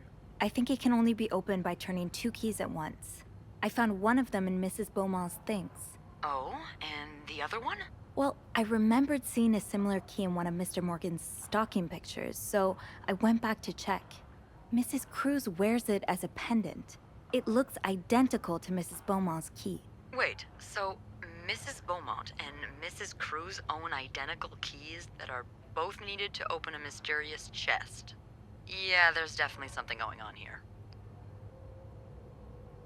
I think Mrs. Cruz and Mrs. Beaumont might be the ones having the affair. That's an interesting theory. Did you find any clues that might support this? Nothing concrete. I mean, I did find a letter that suggests they may have gone to college together, but they could just as well be good friends, right? Yeah, that's one way to put it. I guess we'd know for sure if we could have a look at that chest, but I don't think I'll be able to open it. I've looked around room 509. I would have seen the second key if it was there. Mrs. Cruz must have left with it this morning.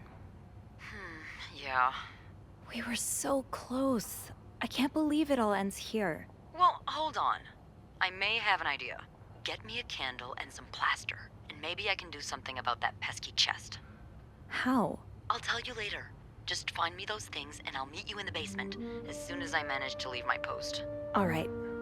Thank you for not giving up. Come on, you know I wouldn't let you down.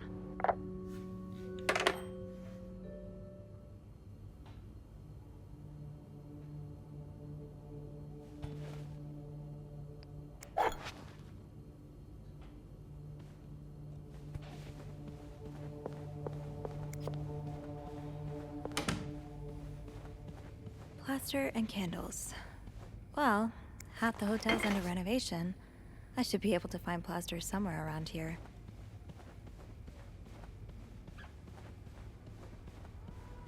Great! This takes care of half of this little scavenger hunt. As for the candles, doesn't Rebecca keep some in her locker downstairs? I can probably find the rest of what I need in the basement.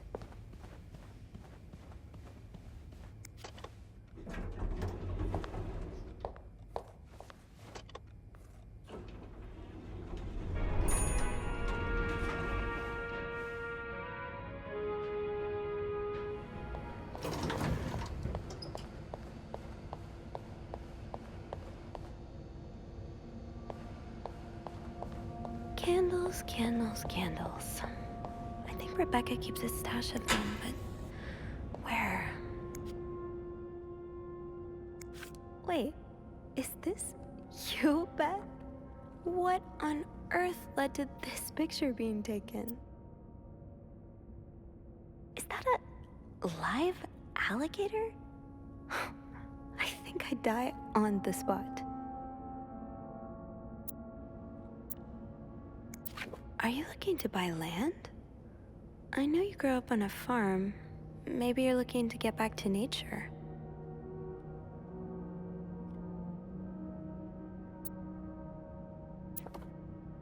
Didn't I find one of these in Anne's room, too? The White Cat must be a popular spot.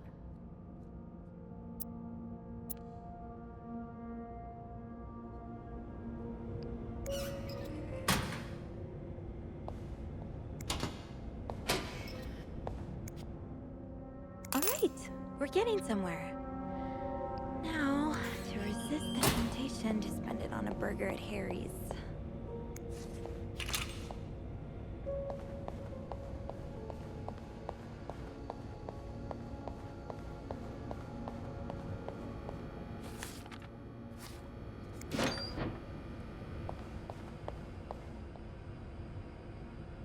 Tempting, but every penny adds up, Sophie.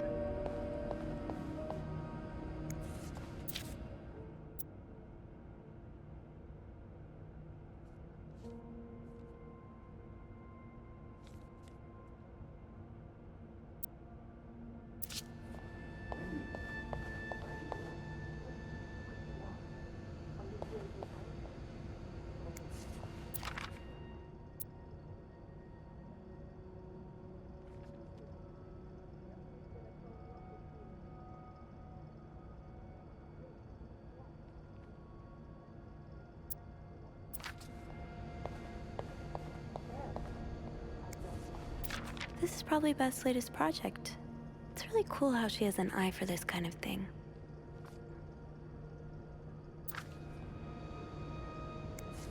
I don't always get fashion, but these are fun to look at. When half the pages haven't been cut out.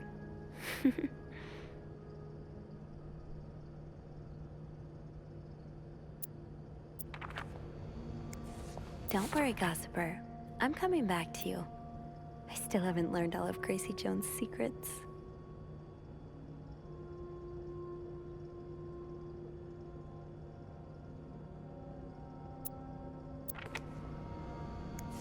Gotta hold on to these tight.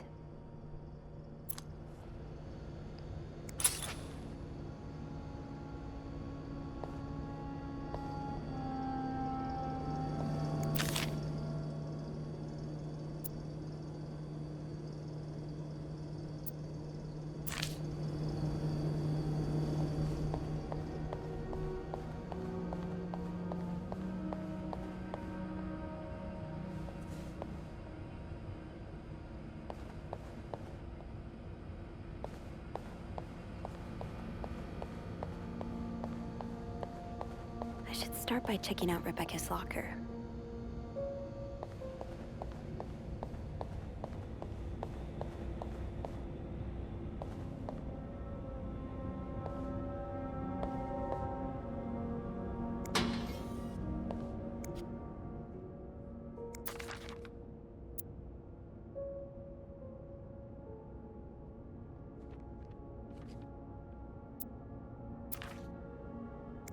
So you do have a stash of candles, but where is it?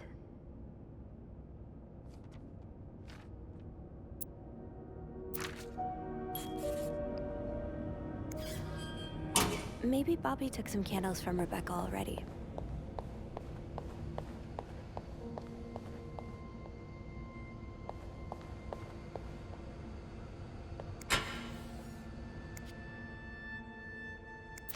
No candles, but this looks like the laundry room. That must be the location of Rebecca's stash.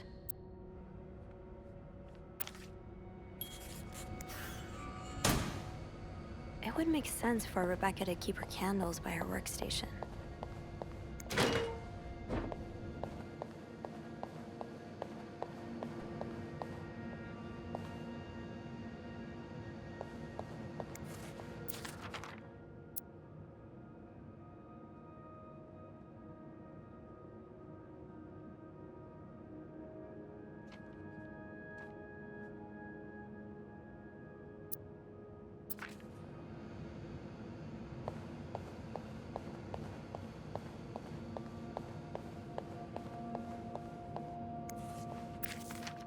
Ooh, is this a movie script?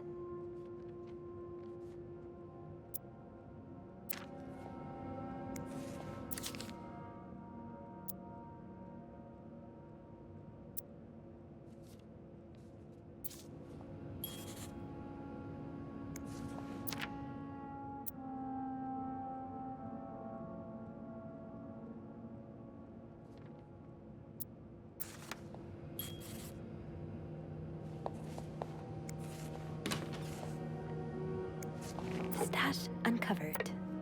Reb, got a candle. Now, what next?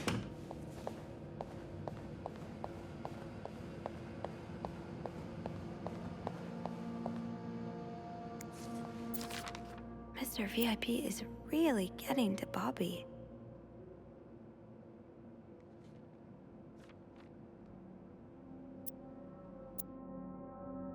I hope you managed to calm him down, Reb.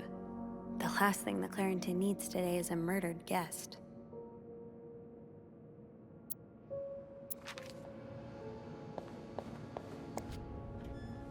There you are. I'm not sure I understand what the plan is here. Well, when I was little, we had padlocks on many of the farm's sheds. My dad would always lose the keys, so one day he made a mold of them using wax and plaster. I was thinking of doing the same. Are you sure it's gonna work? Absolutely not. But hey, I guess we won't know until we try. Yeah, you're right. So let's do this.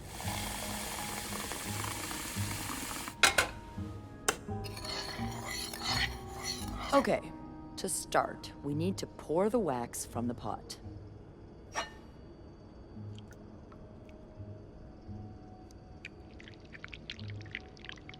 Have you done this before? You're a real pro. Now, time to put the key into the wax. Let's give it a few seconds, so the mold really takes form. Okay, I think you can remove it.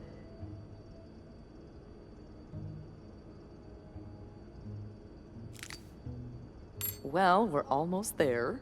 Just pour the cup of plaster into the mold.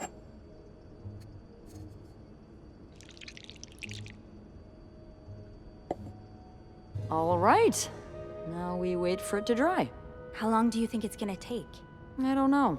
I guess we'll keep poking it every now and then. I bet you didn't think you'd be making a plaster key today, huh? Indeed. But I like it. It's rare that this job allows me to use my creative side. Your creative side? Well, granted, this key won't end up in any museum, but I enjoy the occasional artistic endeavor. Like posing with alligators? How do you know about that? Oh, I think it must have slipped out of your locker because I saw this picture of you in a long white dress and... Oh my, you did?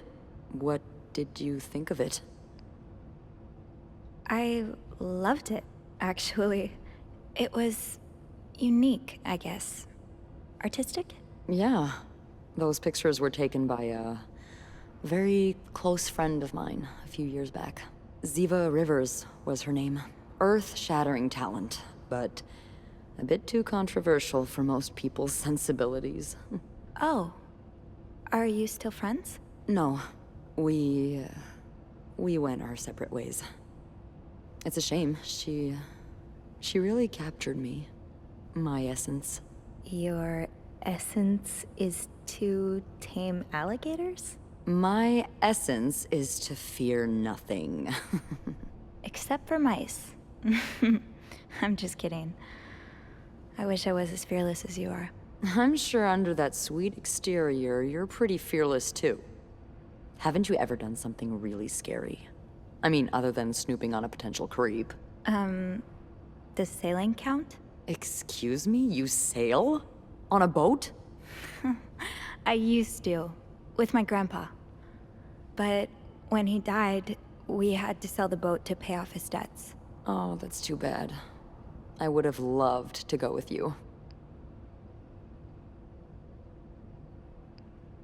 Maybe it'd be possible to borrow a boat for a day. I think one of Grandpa's friends still has his. Really? That would be great. I just love trying new things. I'll see what I can do. Hey, look. I think it's dry. I can't believe it worked. I could not have done this without you. Yeah, probably not.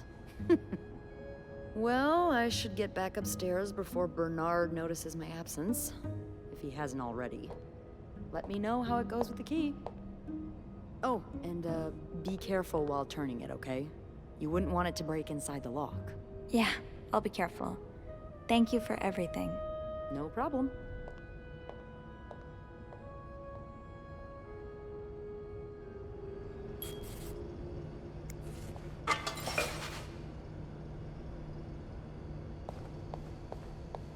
got 2 keys. Now, let's test them out.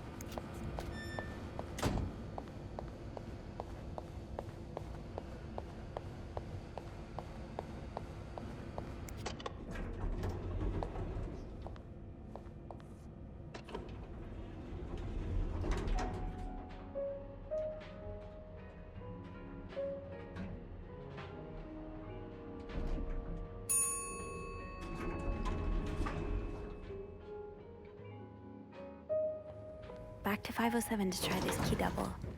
I hope it works.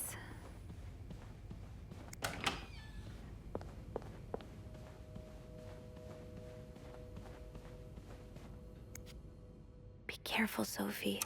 You don't want this key to break.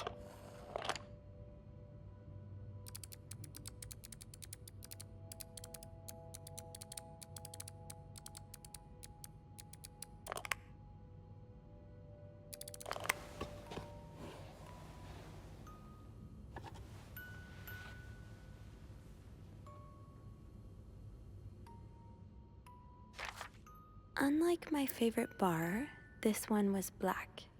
Her alliterative name will surely take you back. These two sure love their riddles.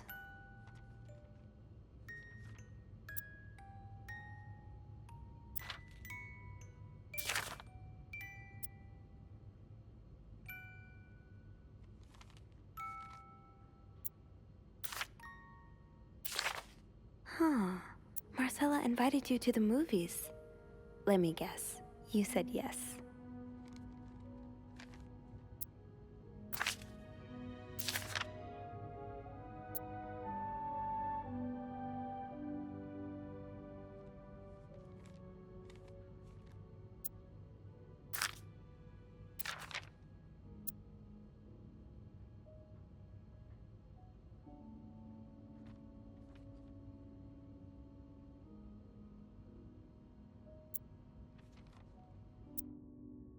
Doris Day.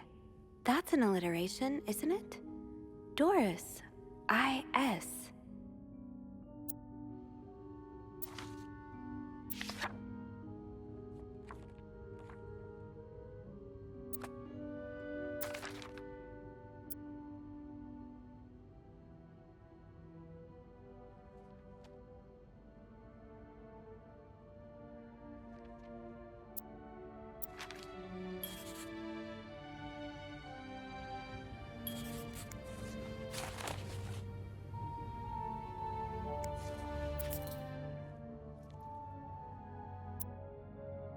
A cat named Greta. G-R.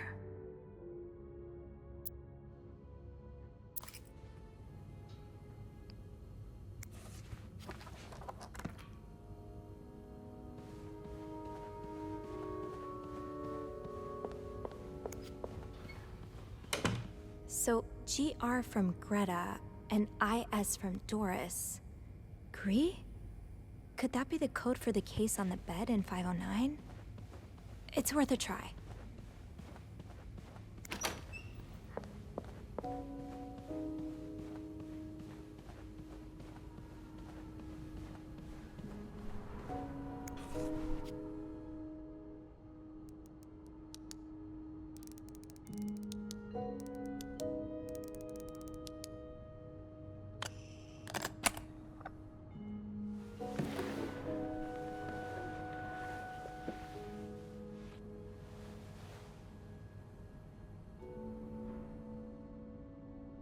That novelist, Bridget Boswell, is actually you, Marcella?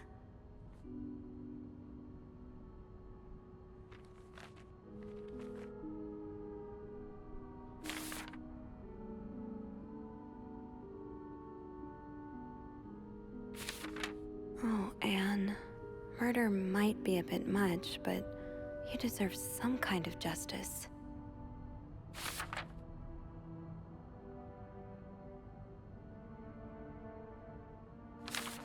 I do like a happy ending. I just hope that's where your story is headed.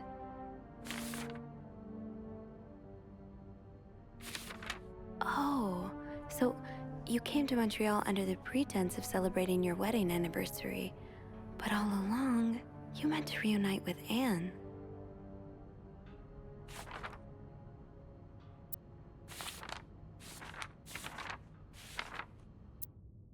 So the symbols I've been deciphering, you invented them back in the day to keep your love secret. That feels really special.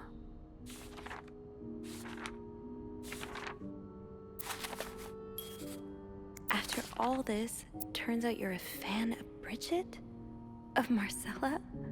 That's a lot sweeter than I expected.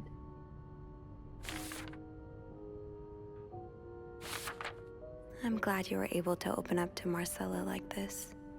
Everyone needs someone to talk to.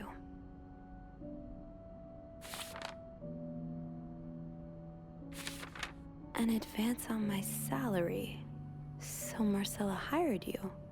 But what for?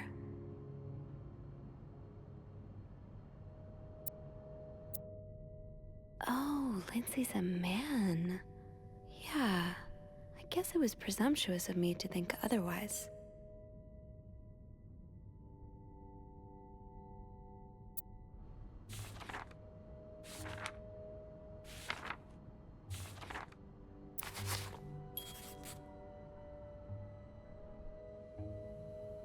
So, let me get this straight.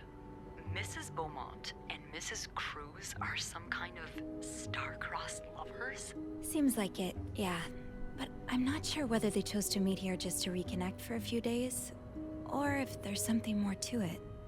Well, I may be able to help with that. Really? How? Oh, some mail arrived earlier for Mrs. Beaumont.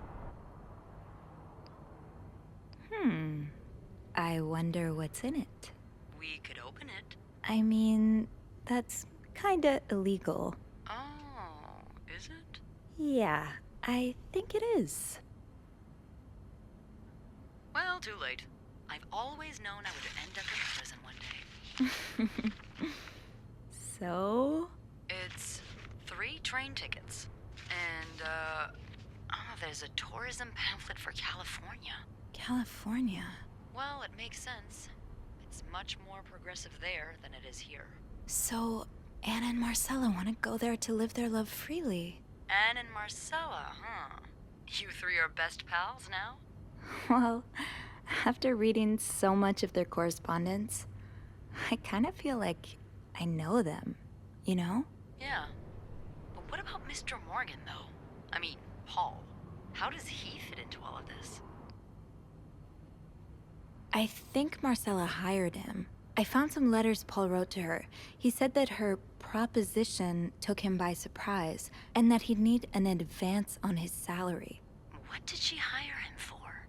To investigate her own affair? I'm not sure. I didn't find the letter he was replying to. And why did he have those pictures of you anyway? I guess we'll never know for sure, but I don't think it was ever about me.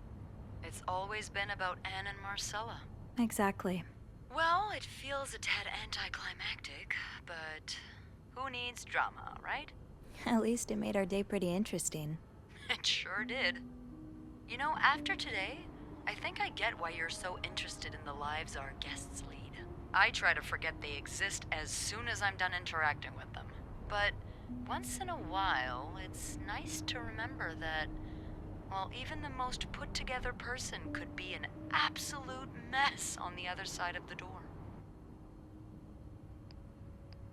What about you? Who is Beth Lambert when no one's looking? I like to think that with me, what you see is what you get. But maybe an extra Snoopy super sleuth could uncover a few more layers. Maybe ones I didn't even know I had. Challenge accepted. Come see me when your shift ends, all right? We could leave together if you want. Sure. If we're able to. With all that snow, I'm thinking maybe we'll have no choice but to spend the night here. Ooh, a sleepover. We could set up a pillow fort on the mezzanine. A pillow fort? We do work in a hotel, you know. There are actual beds here. I know, but isn't my way so much more fun? Well, we could take a page out of Michael's book and decorate it. and then spend the night throwing stuff at Bernard whenever he comes through the lobby. Oh, now you're talking.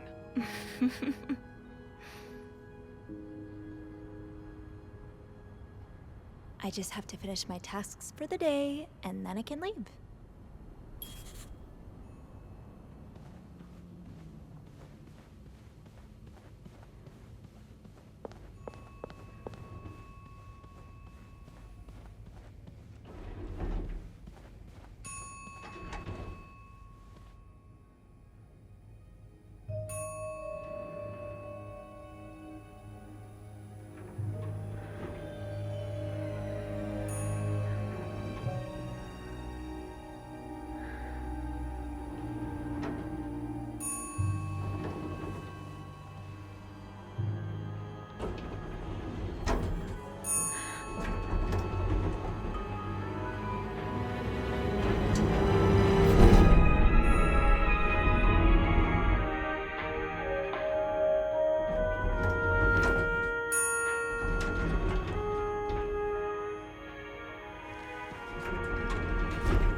Mr. Cruz?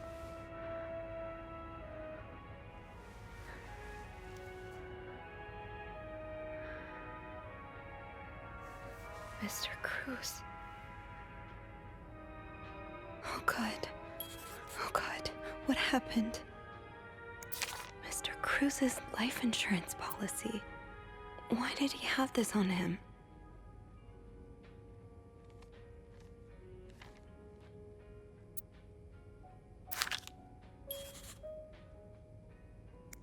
Is this about Paul? Does that mean...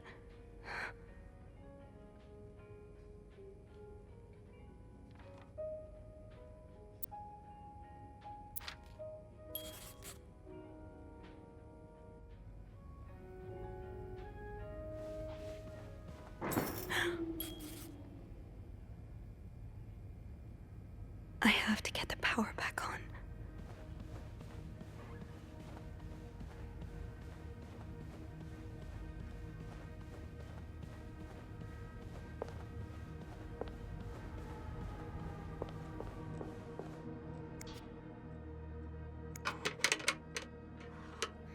It's too big.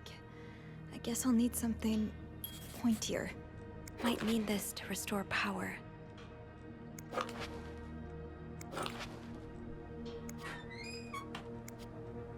I don't think there's anything here that would help me.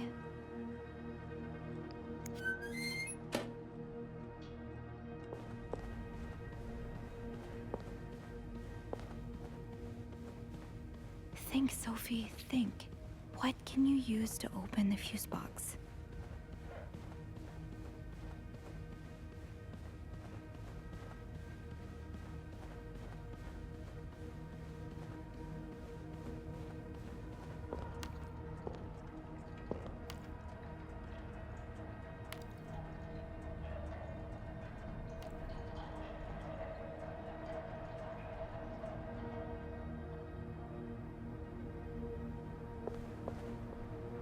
Okay. This looks like something I can use to open the fuse box.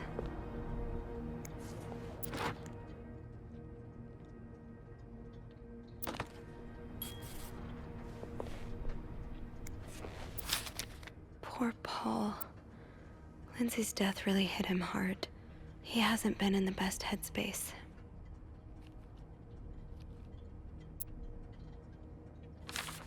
So Paul just needed to pass the time while Marcella was away. That's why he was observing us. Paul was hiding out right here. Did he ever find the person who was sneaking out at night? 9:45? So Anne and Marcella met here this morning while I was busy cleaning room 504.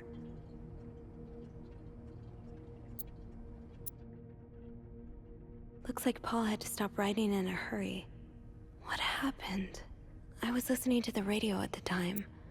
Did the music drown out the noise?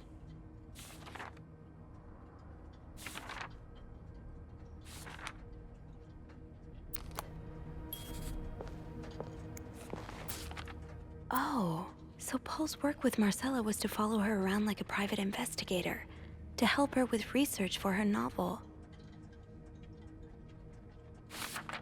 Paul really got into his role. He followed Marcella to Montreal even though she was done with her research.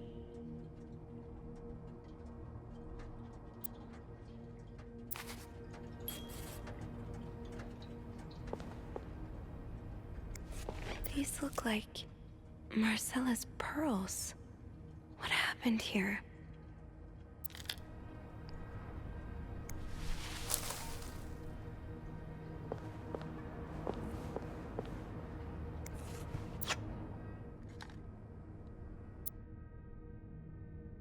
A. B. and Beaumont.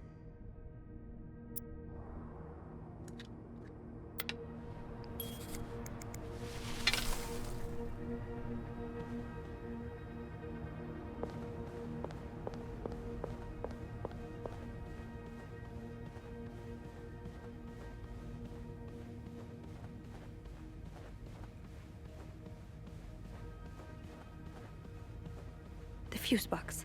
Just get to the fuse box in the janitor's closet, Sophie. It's not far.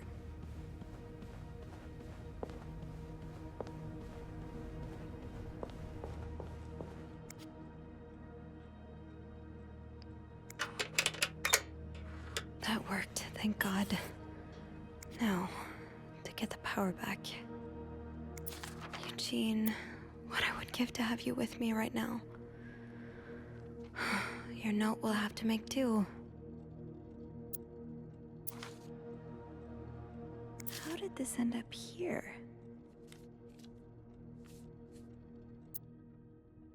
Not much use without the rest of the code. Unless those numbers I found in the laundry room, could they be part of the same combination?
Power's back.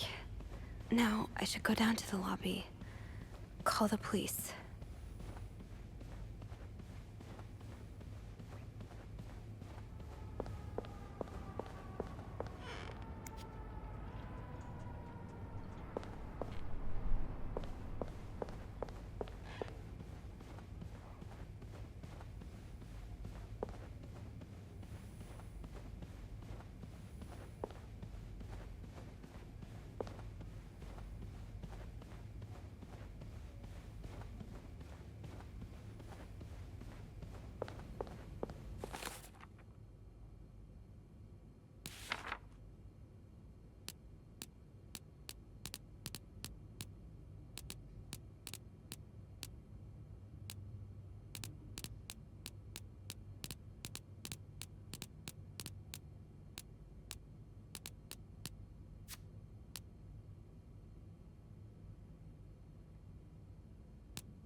bodies of a woman and 3 children. 3 children? Huh.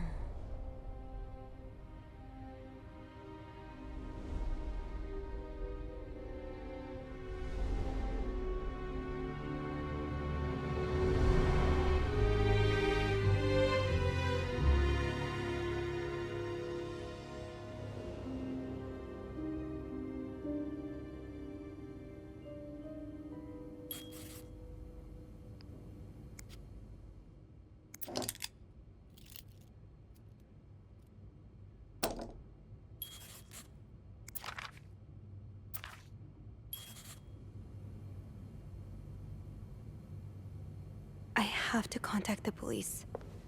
I should be able to call from the front desk.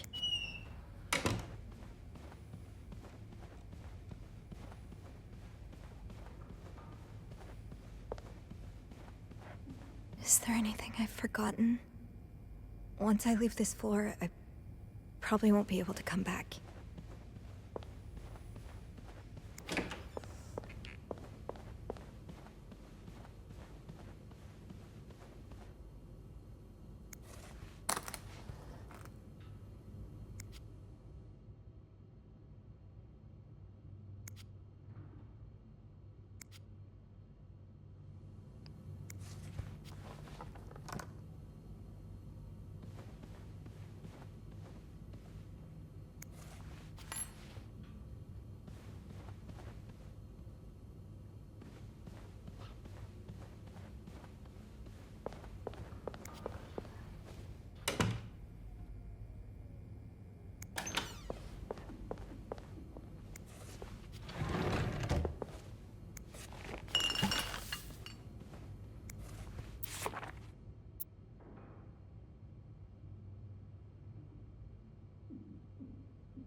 Hello?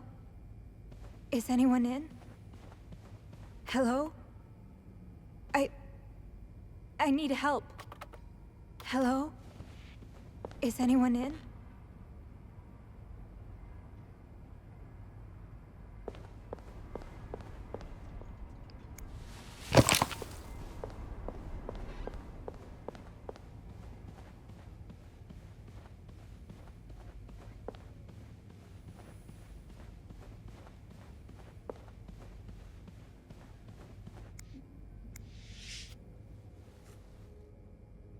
I'm sorry.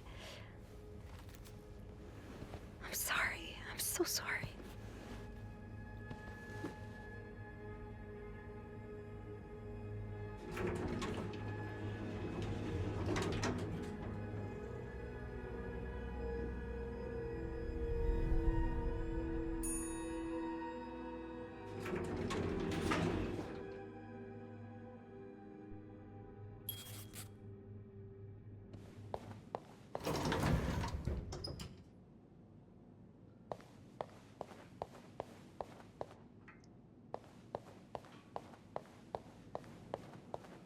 Beth?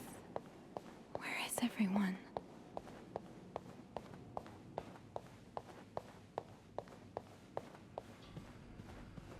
Anybody down here?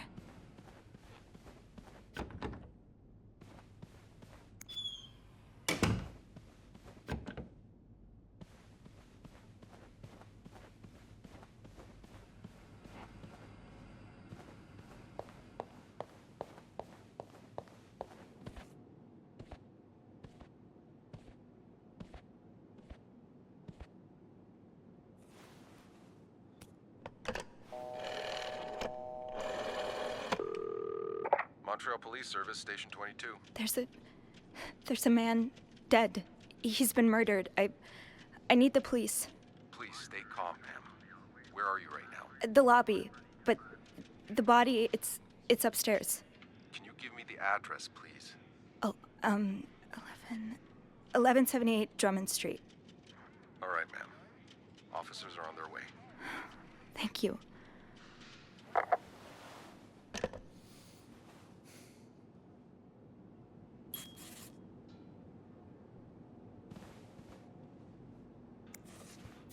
So Anne and Marcella really are planning to run off together. Was what happened to Hector part of their plan? Why does the VIP want to meet with Paul?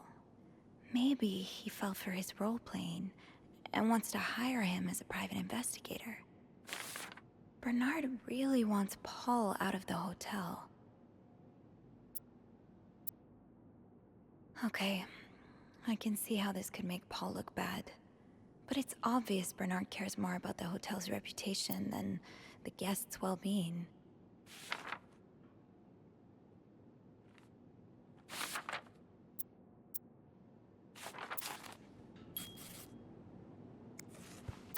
Is this the brochure Beth was talking about? The one that came in the mail for Anne? The West Coast. That's about as far from Montreal as you can get without crossing an ocean.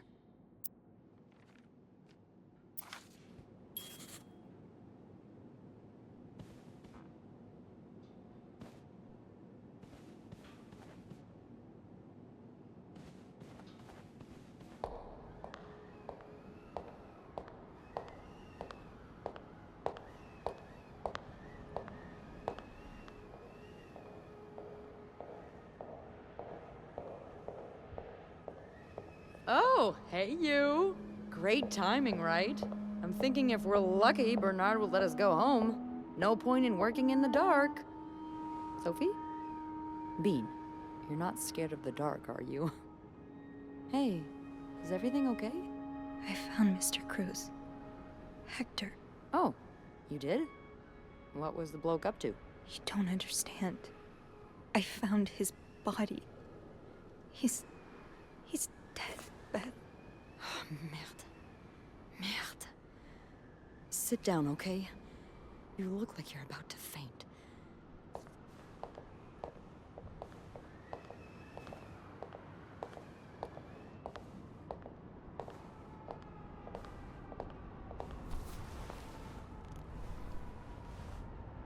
Have you called the police? Yeah, they're on their way. What happened? Was there an accident? No, I don't think so. Someone did this to him. You mean... Merde. Do you think it could have been Anne and Marcella? What about Paul? He and Hector were caught fighting. I also found a letter from one of Hector's customers. He seemed really angry. I guess it could be him as well.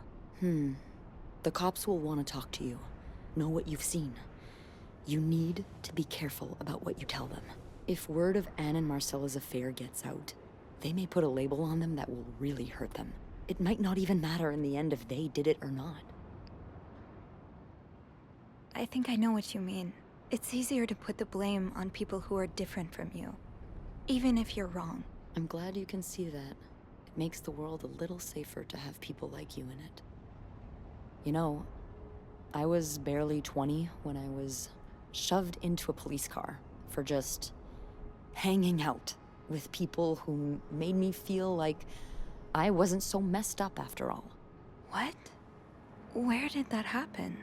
At a bar called the White Cat. It's supposed to be a safe space, but it gets raided by cops every now and then. I know Anne was caught at least once, too. Wait, you know her? No, I've never talked to her, but I've seen her a few times. Marcella and her, they're just like me. Thank you. Thank you for trusting me with this. Maybe now you can understand why I care so much about you. I don't know if I'm feeling inspired by Anne and Marcella, or if it's the shock of being so close to an actual murder, but, I'd really like for us to be more than just friends, Sophie. Yeah, I'd like that too. That's... That's great. The police is here. Just be mindful of what you tell them, okay? Yeah, of course.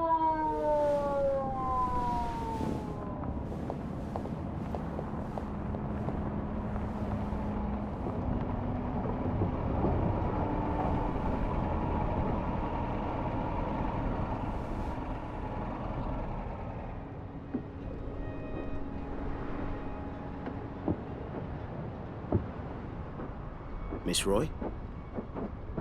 Miss Roy? Miss Roy! Oh, sorry. I was distracted. I really need you to focus right now. I don't want to be here all night, and I'm sure you don't either. No, I don't. So, as I was saying, we're trying to ascertain the circumstances of Mr. Cruz's death. Can you tell me how you came to find the body? I was cleaning room 509 when I heard the elevator bell ring. Again and again and again. I thought maybe a child was playing with the doors, so I went out in the corridor, and that's when I saw him. All the blood and... Why was the elevator bell ringing? I'm sorry? You said you heard the elevator bell ring. Why was it ringing? I assume it wasn't a child after all.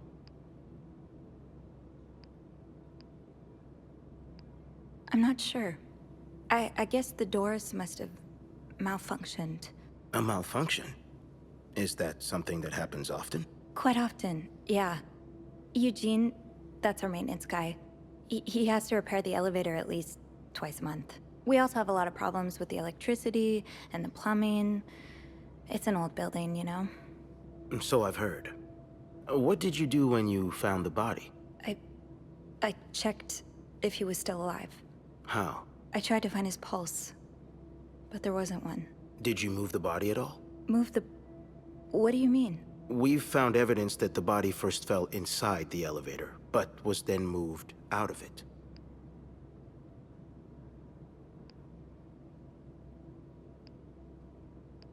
Oh, right.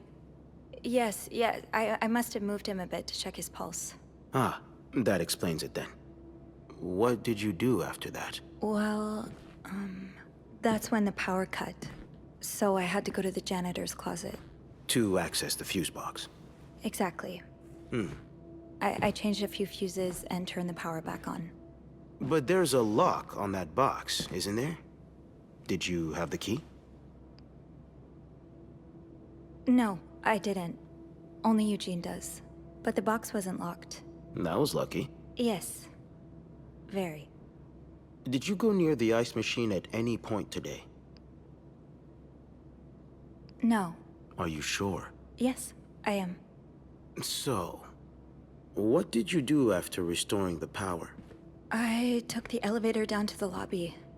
That's where I called the police. Do you remember what you said to the operator? The exact words. No, I'm afraid I don't.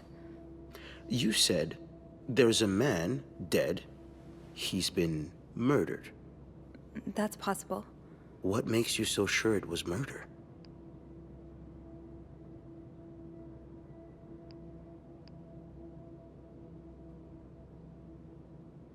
Well, I know about Mr. Cruz's angry customer. The one who sent him death threats. Oh, yes, we found those. But the customer in question lives back in Texas, so there's no way he could have killed Mr. Cruz. Actually, I think he may be staying at the hotel. Have you encountered him? No. In room 504, there's a guest who seems to be traveling alone. Yet, he has these 3 teddy bears in his room. Mr. Cruz's customer lost his 3 children in a fire, and these bears are slightly burnt. So... An interesting deduction. I'll look into that. But how do you even know about the death threats? Mr. Cruz told me the other day. Was he in the habit of talking about his personal life with hotel mates? I really can't say what his habits were, but he seemed to like me. Then maybe you'll be able to answer 1 or 2 of my questions. I'll do my best. Let's start with the victim's wife, Marcela Cruz. Apparently she left in quite a hurry this morning. What can you tell me about her? I don't really know anything. She just looks like a loving, caring wife. Really? That's odd, because we learned a lot about Mrs. Cruz when we went through her room. And let's just say that loving, caring wife are not the first words that would come to mind. Oh? She's a lesbian, involved in some sordid affair with the guest from room 507, Mrs. Beaumont. Have you ever witnessed them engaging in immoral behavior? What do you mean? I'm asking if you've seen them being, intimate. No, I haven't. No. And did you hear them discuss their deviant ways in front of Mrs. Beaumont's son, perhaps? Imagine what kind of effect such perversion can have on a young child. No, I didn't hear anything. Did you hear them express their hatred of men? Did they ever talk about using violence against men? Did you hear them speak ill of Mr. Cruz? No, I didn't hear any of that. I'm sorry I can't be of more help. No, I'm sure you are. But we're not quite done yet, Miss Roy. We've learned from one of your colleagues that the victim had a fight with a guest named Mr. Spade. What can you tell me about him? I don't know much. Only that he seems nice. Nice? I wouldn't be so sure. Oh? We found out that Mr. Spade is fresh out of a madhouse. When we called the place, they painted quite the picture of him.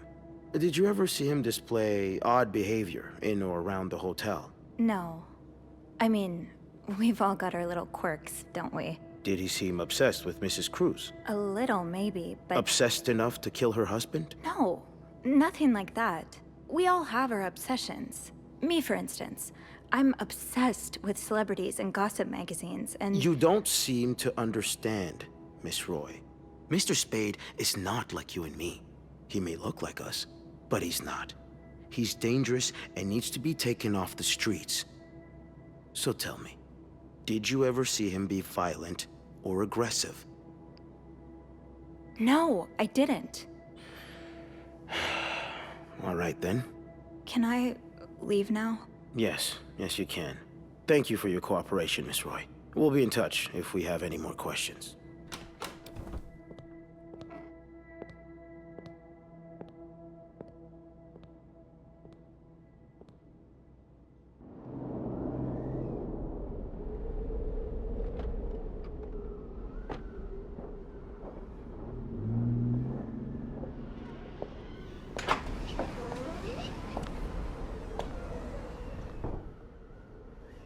Bernard was strangely chipper on the phone.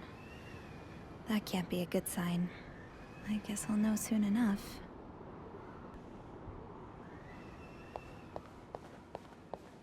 The atmosphere is so different in here. Will it ever feel like it used to?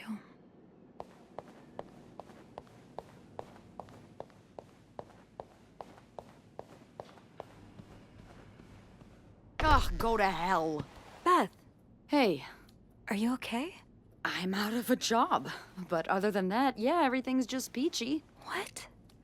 No, I hope you're luckier than I am. Come join me when he's done with you, all right? I'll be questioning my life choices on the mezzanine. yeah. Yeah, okay.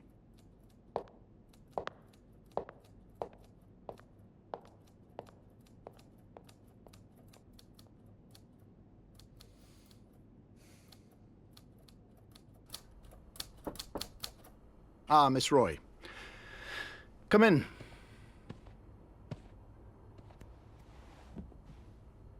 I suppose you know why you're here? I would guess it has something to do with the murder. Well, you'd be right about that. We've been getting a lot of press lately, and not the good kind.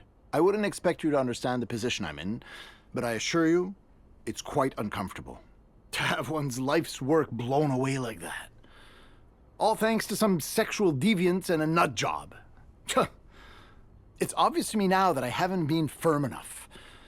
For guests of such morals to be comfortable booking a few nights here and committing such a horrid act? Things need to change. This means elevating our standards to the highest possible level, and it starts with the people working here. It starts with you.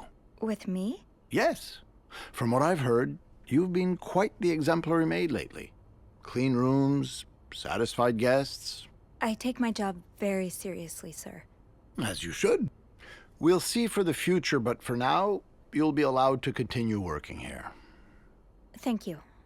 I'm not done. The police have finished their investigation and left a mess on the 5th floor. I want you to clean it up. You want me to go back there? Yes. Why not? I found a dead body on that floor. I'm not going back. I'll make this simple for you. If you don't do it, you're fired. You can't fire me. Because I quit. Sure. I fire you, you quit. It's all the same to me. Just make sure to empty your locker before the end of the month. That'll be all.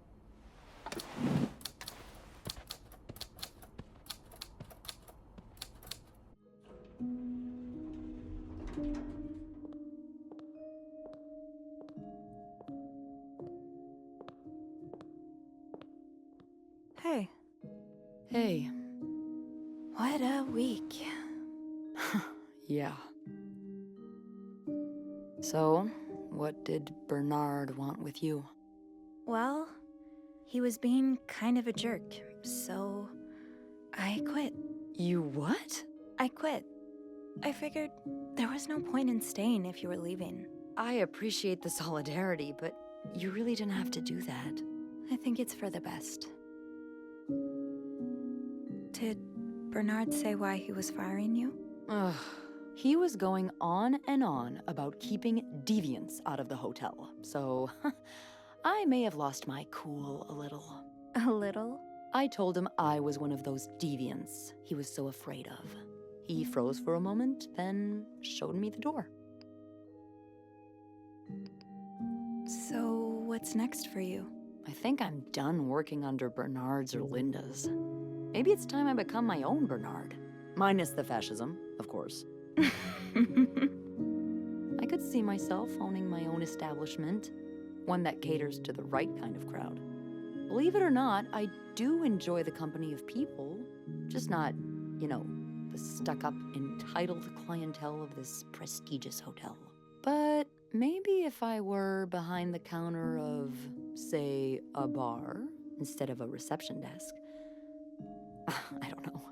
Is that silly? No, it's not. In fact, you'd be perfect for it. You're the most charming person I know. Thank you. I'm really glad you're in my life. Me too.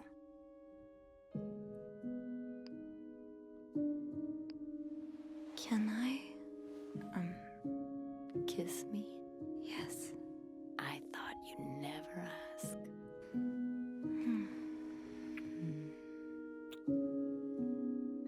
That was... I know.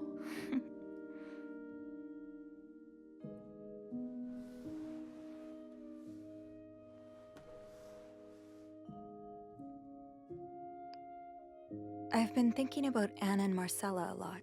Should I be jealous? No, not in that way.